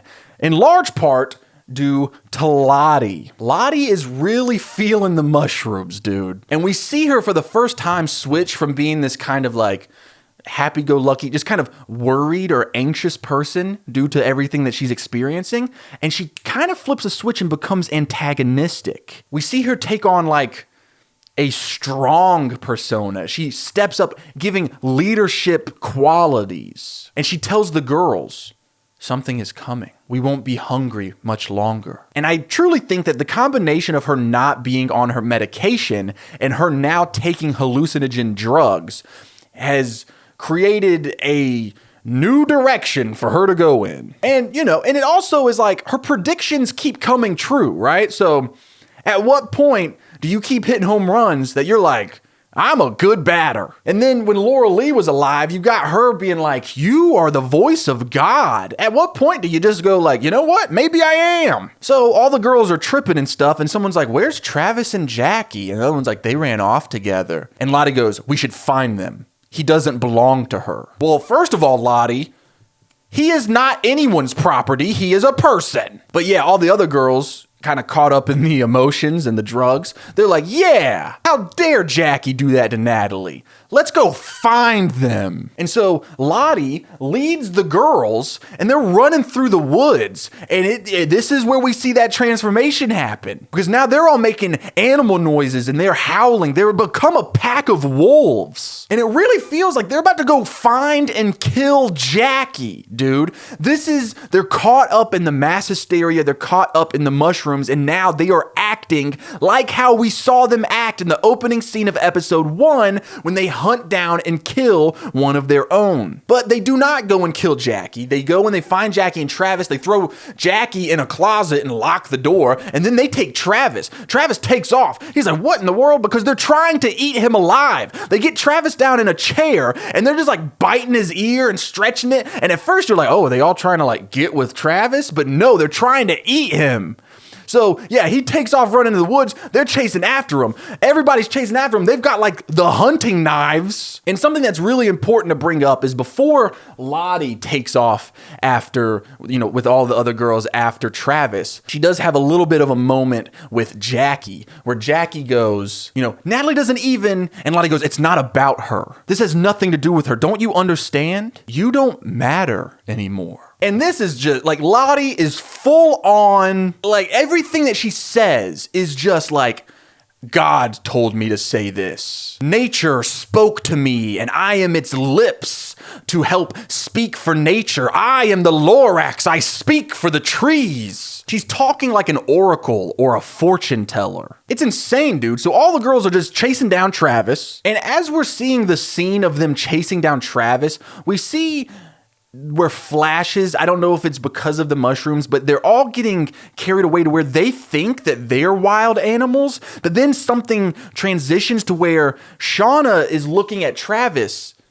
This Shauna is looking at Travis and he begins to look like a deer. So it's like at first they got caught up and they're like, we are wild animals. But then something happened and they're like, wait, no, Travis is a wild animal. We hunt and eat wild animals. We're hungry. And it doesn't help that when they're chasing Travis, Lottie goes, the stag, we have to catch it, right? So now Lottie is shaping their hallucinations, shaping their hysteria. They think he's a deer. And this is where we see Lottie, and she is wearing the antlers. And even though it is not confirmed that Lottie is the person wearing the antlers that becomes the leader, that leads this, cannibalistic cult, I think it's fair to say it's likely, right? Because we see her wearing the antlers. They catch Travis, and Lottie hands the hunting knife to Shauna because Shauna's always in charge of bleeding out the animal and preparing it to be eaten. And Lottie hands it to Shauna and goes, you know what to do. She's about to actually do it. She has the knife to Travis's throat,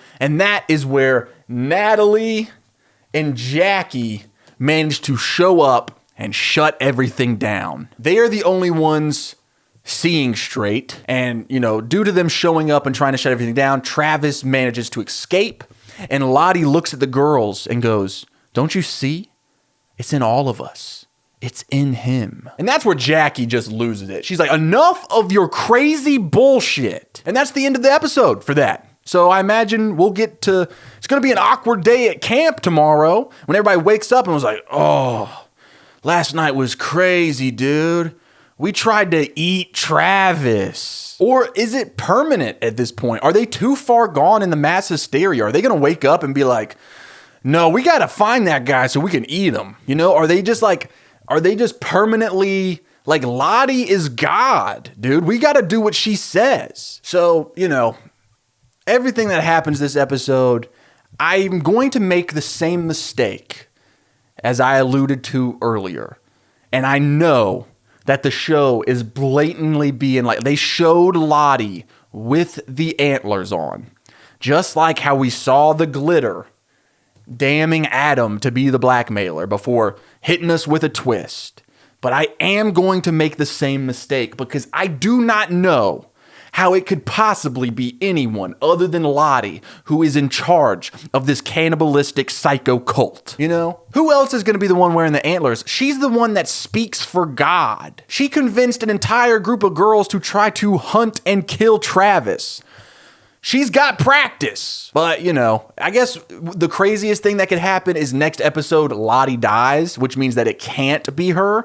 And we'll just worry about that when we get there. I'm locking in Lottie for who is the person with the antlers that's in charge. So now it's time to lock in who I think kills Travis in present day. I think Lottie did it. I think Lottie is rescued just like Shauna and Ty and the other girls. I think that Lottie is a survivor. And Lottie goes back on her medication for a while, but then something happens. Maybe she decides she needs to be special again. She needs to be the voice of God. She stops taking her medication and she starts doing it all again in present day. She hunts down Travis, kills him, puts the symbol with candles on the ground. I think that's it, dude. We don't need to lock in anything for who the blackmailer is because we got that answer. It was Jeff. And then, of course, there's the mystery of what I think the symbols mean. I'm going to continue to lock in that the symbols mean nothing, that the girls have given them meaning.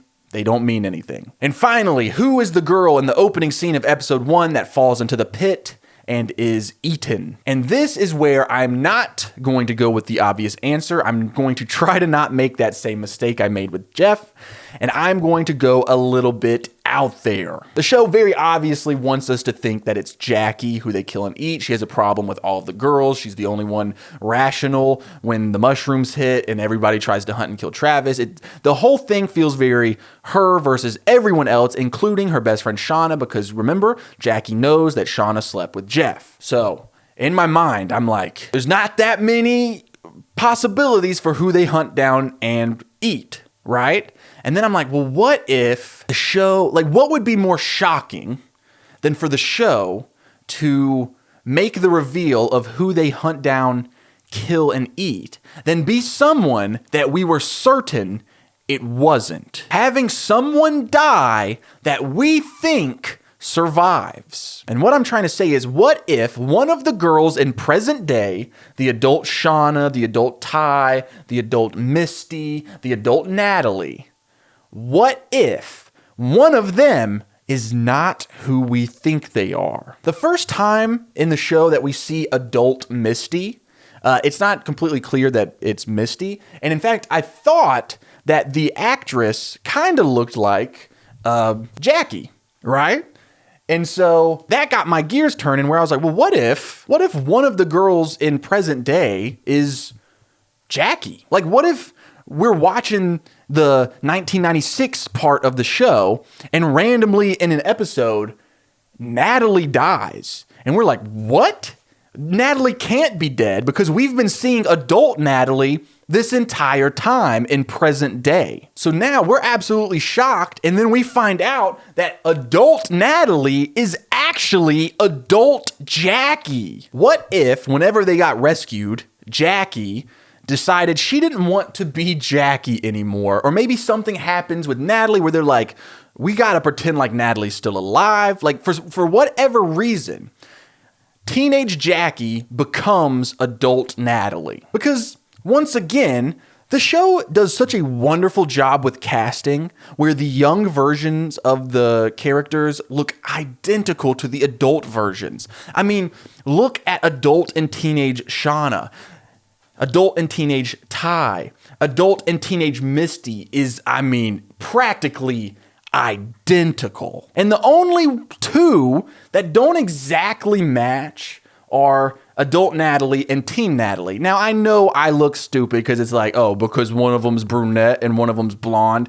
I know. Okay, hear me out. It's not just the hair color and the physical appearance. I mean, obviously they're played by two separate actresses, but it's the personalities. And I think what the show is kind of like wanting us to take is, well, Natalie seems so different because she's had a hard life of abuse, addiction. And I mean, that makes complete sense. But also, in these past few episodes, Jackie has stopped being like the Jackie we met at the beginning, and it just seems like her whole demeanor has slowly been transforming to where she kind of comes across more like adult Natalie. And then it's like, okay, well, Chase, explain this. Because adult Natalie has this whole on-again, off-again toxic relationship with adult Travis, and we know that they dated, so it's like, duh. But remember, Jackie just slept with Travis. And one thing that Jackie repeats kind of ad nauseum in this show, well, maybe not ad nauseum, but several times she talks about how the first time, because she was waiting for her first time with Jeff because the first time connects you for life. Jackie's first time ends up being with Travis, and that's also Travis's first time, which means in Jackie's philosophy of it all, they are now connected forever. So what if instead of it being adult Natalie, who has had this toxic relationship where she has been connected with Travis ever since the crash, it's actually adult Jackie. And we're also just assuming, well, we're not just assuming, her name is Natalie and her name is Natalie. So it's not like the show has like been purposely vague about this. But, you know, the reason that we're like, oh, it makes sense for adult Natalie to have been going to rehab a lot because young Natalie smoked weed and did drugs. But also the trauma of everything that Jackie has been through, any of these girls have been through, it's enough reason to get involved with drugs and alcohol, right? So that could still be the case. It's just Jackie instead of Natalie. And then I know you're going to poke another hole in this theory. Chase, they were only out there for 19 months. It's not like they come back and they're all 40 years old. Wouldn't the parents notice? Well, Natalie's dad, the real Natalie, her dad's dead. Her mom, always sleeping, seems to be strung out, doesn't care, doesn't pay attention. And even when adult Natalie hangs out with that cop that we talked about, his name was Kevin. He was the one that helped her get the information about Travis's death. Well, you know, he was so caught up in the emotions with her because they were like childhood best friends and he had such a crush on her, and it seemed like she had such a crush on him back then. But adult Natalie was just kind of using him. Didn't seem like adult Natalie had that same nostalgia and feelings for him that a childhood friend would bring up in a person. And could that be because he thinks he's talking to Natalie, but it's really Jackie, who has no connection to this guy whatsoever? And I just think I'm cooking, dude, because when adult Natalie goes and visits her mom's trailer and she's like looking for she finds a mixtape that cop gave her when they were younger. Her mom doesn't even like look at her. She's just kind of like, hey, if you're going to take anything, take the rest of your junk. And then adult Natalie finds that mixtape that says to Nat from Kevin. And she's like, this is perfect. We take it as she went there to find that mixtape to use it to try to manipulate the cop and be like, remember, you loved me. But what if it was just Jackie going to what she knew was Natalie's childhood home and like finding something that had Kevin's name on it? It was like, perfect, this'll do. But what about Jackie's parents? They obviously really loved Jackie. They would notice that all of a sudden Jackie's walking away with some other parent, right, after the crash. Well, I'm thinking maybe something happens to Jackie. Maybe her face gets disfigured, so you can't exactly tell it's her right off the bat. But also Jackie makes a few references to her mom being on a lot of downers, right? And she even stole the Valium that she gave to Shauna when they're about to take off on the plane from her mom, who has so many she won't even notice they're gone. So maybe that's just a thing where, you know, Her parents didn't notice either. And I know that this is a very out there theory, and this isn't necessarily an out there kind of show. Like, if this was Pretty Little Liars, everybody would be like, yo, he is cooking, because that is the type of thing that would happen in Pretty Little Liars. But I do think that this is a really good theory, and because of that, I'm going to lock in that it's Natalie who is hunted down, killed, and eaten. And I guess that means I'm also locking in that we're going to get a big reveal that adult Natalie is actually Jackie. So let's go watch the season 1 finale, and we're going to find out if I'm just a moron or if I am actually a super genius. We agreed, say no more than we have to. The truth is, the plane crashed. A bunch of my friends died. And then the rest of us starved and scavenged and prayed until they finally found us. I just watched episode 10. We got some pretty huge reveals, dude. I actually feel like I'm underplaying it a little bit. I feel almost speechless, except, my job is to speech. I was totally wrong about my theory that Jackie is actually adult Natalie. I was so off, it's extremely embarrassing that I ever even pitched that. But I was right about one major thing, so Here's the breakdown. I just watched episode 10, dude. The season finale. Jackie is pissed off at all of the girls for everything that happened the night before with the mushrooms and trying to kill Travis. Understandably. And at first, all the girls seem to be pretty upset with themselves, but then they find out about Misty drugging them with mushrooms, so they forgive themselves pretty quickly after they learn that information. But Jackie does not forgive them. And Jackie calls all of them crazy for getting caught up in all of these visions and all of Lottie's nonsense. But then, get this, a giant bear walks up into camp and they're like, oh my God. But then the bear just kind of walks up to Lottie and offers itself up. So Lottie gets the hunting knife, kills the bear. So now they have hella bear meat, and they've got tons of food to eat, dude. And it's like Lottie had just told them the night before, something is coming. We won't be hungry much longer. So the girls are like, yo, Lottie, how did you know that? And Lottie's like, I don't know, I just did.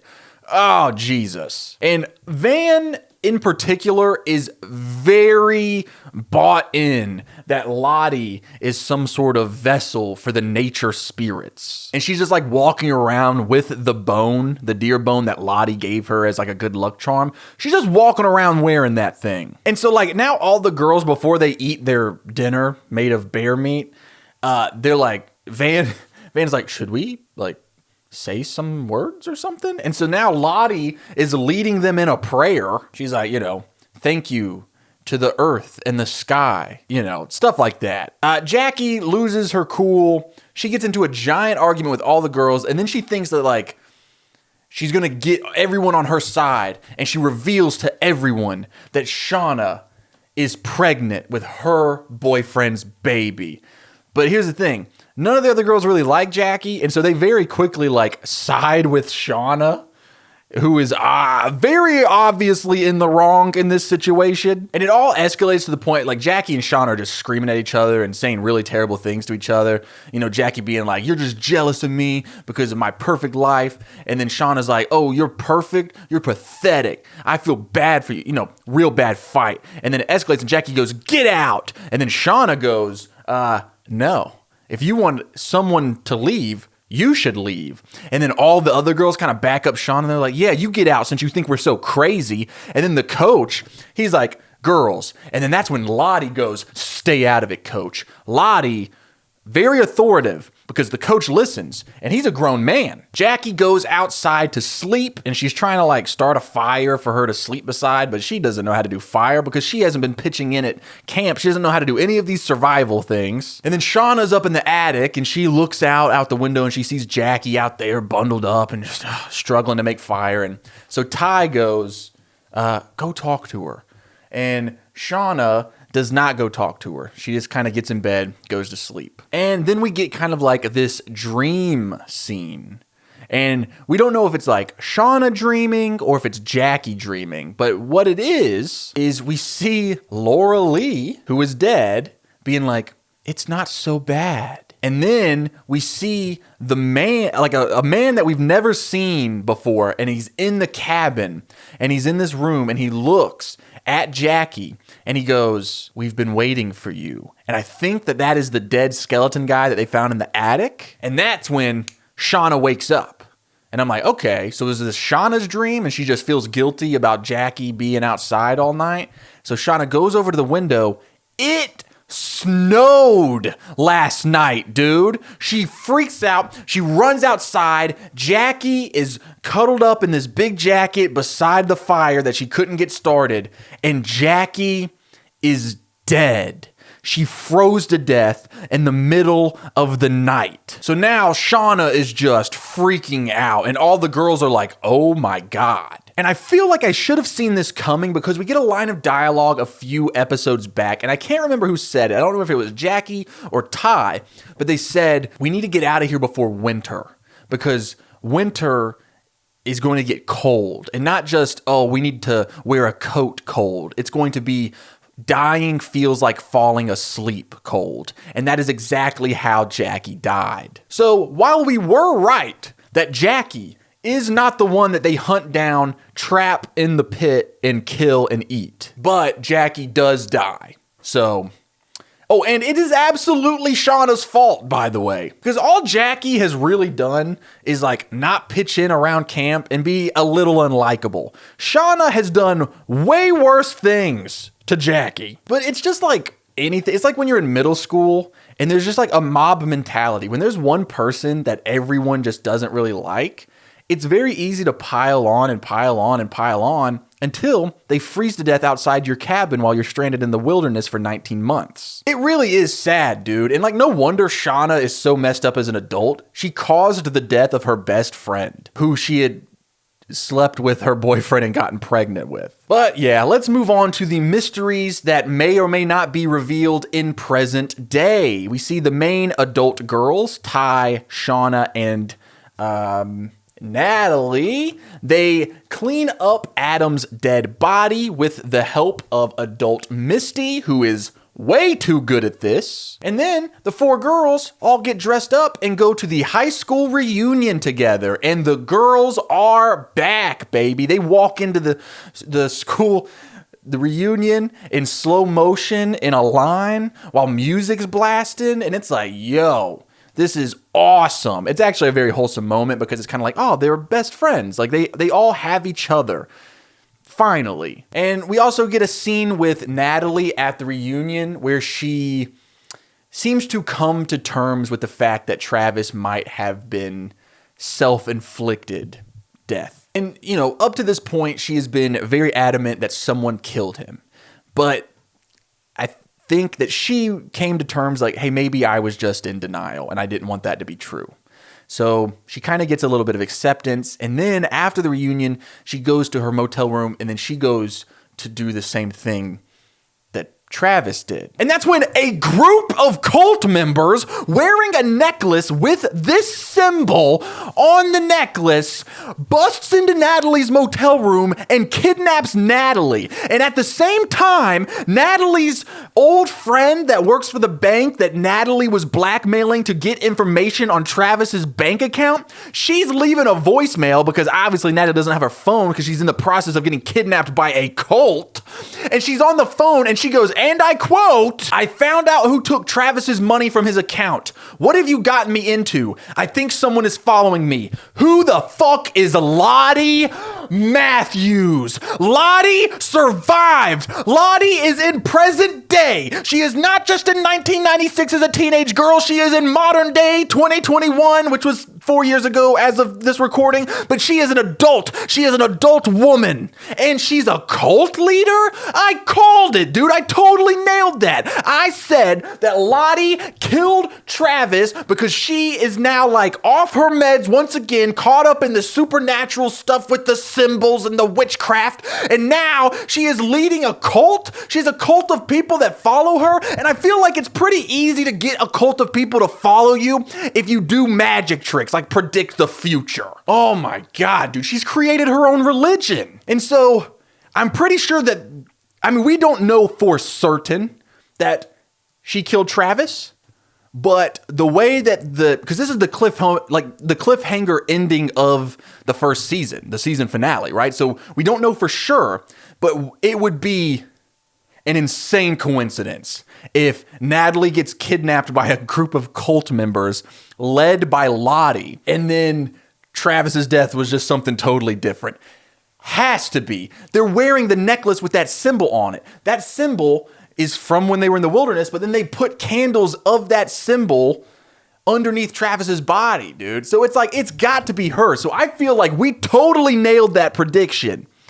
As for what the symbols mean, that locked in prediction, we don't technically get an answer to that, but I am pretty sure that we nailed that the symbols don't actually mean anything. They are random symbols that they found in the woods from the guy that lived there.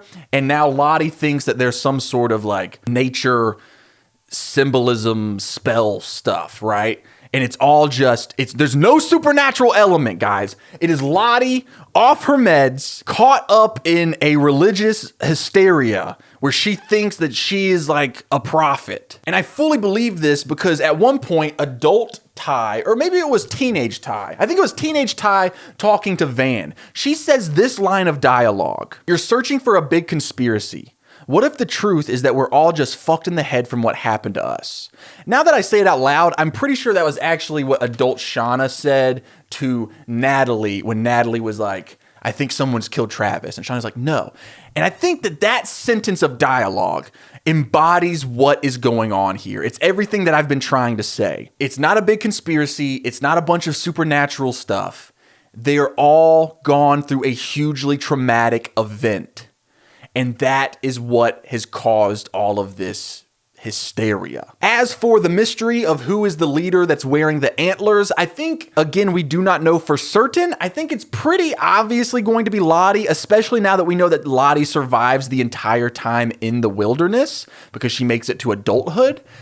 I don't know who else would be that leader in the antlers, but we don't know that for sure, so we can't say that we like nailed that prediction, but I'm thinking we will. And then that just leaves us with the mystery of which girl is trapped in the pit and eaten. And we don't get an answer to that either, but we eliminate two more possibilities. We know it's not Jackie because Jackie dies, and we know it's not Lottie because Lottie lives. So, and there's not that many girls left. I mean, if you take away the girls that we've seen adult versions of, and then the ones that are dead, then it only leaves like Marie and Aquila. That might be it. I mean, Van, I guess, is a possibility. Yeah, I mean, I think that's it, right? But we don't know for sure. And I mean, I guess we won't find out until, I mean, there's a season 2, and I think there's a season 3 already out.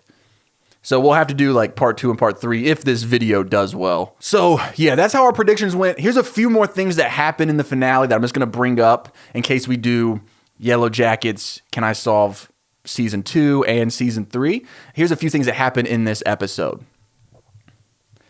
Ty's wife finds a shrine hidden in their basement that Ty has created while she is sleepwalking, which includes the severed head of their family dog. Insane behavior. And then also Ty wins the race and becomes senator. Another thing that happens is Misty lets Jessica Roberts free from her basement where she's been locked up for the past few episodes, but she also drugs Jessica's cigarettes with fentanyl. So when Jessica Roberts leaves, she gets in her car, she's smoking her cigarettes, she's driving away. She's like, "Oh my God, I made it out of that psychopath's basement. I did it."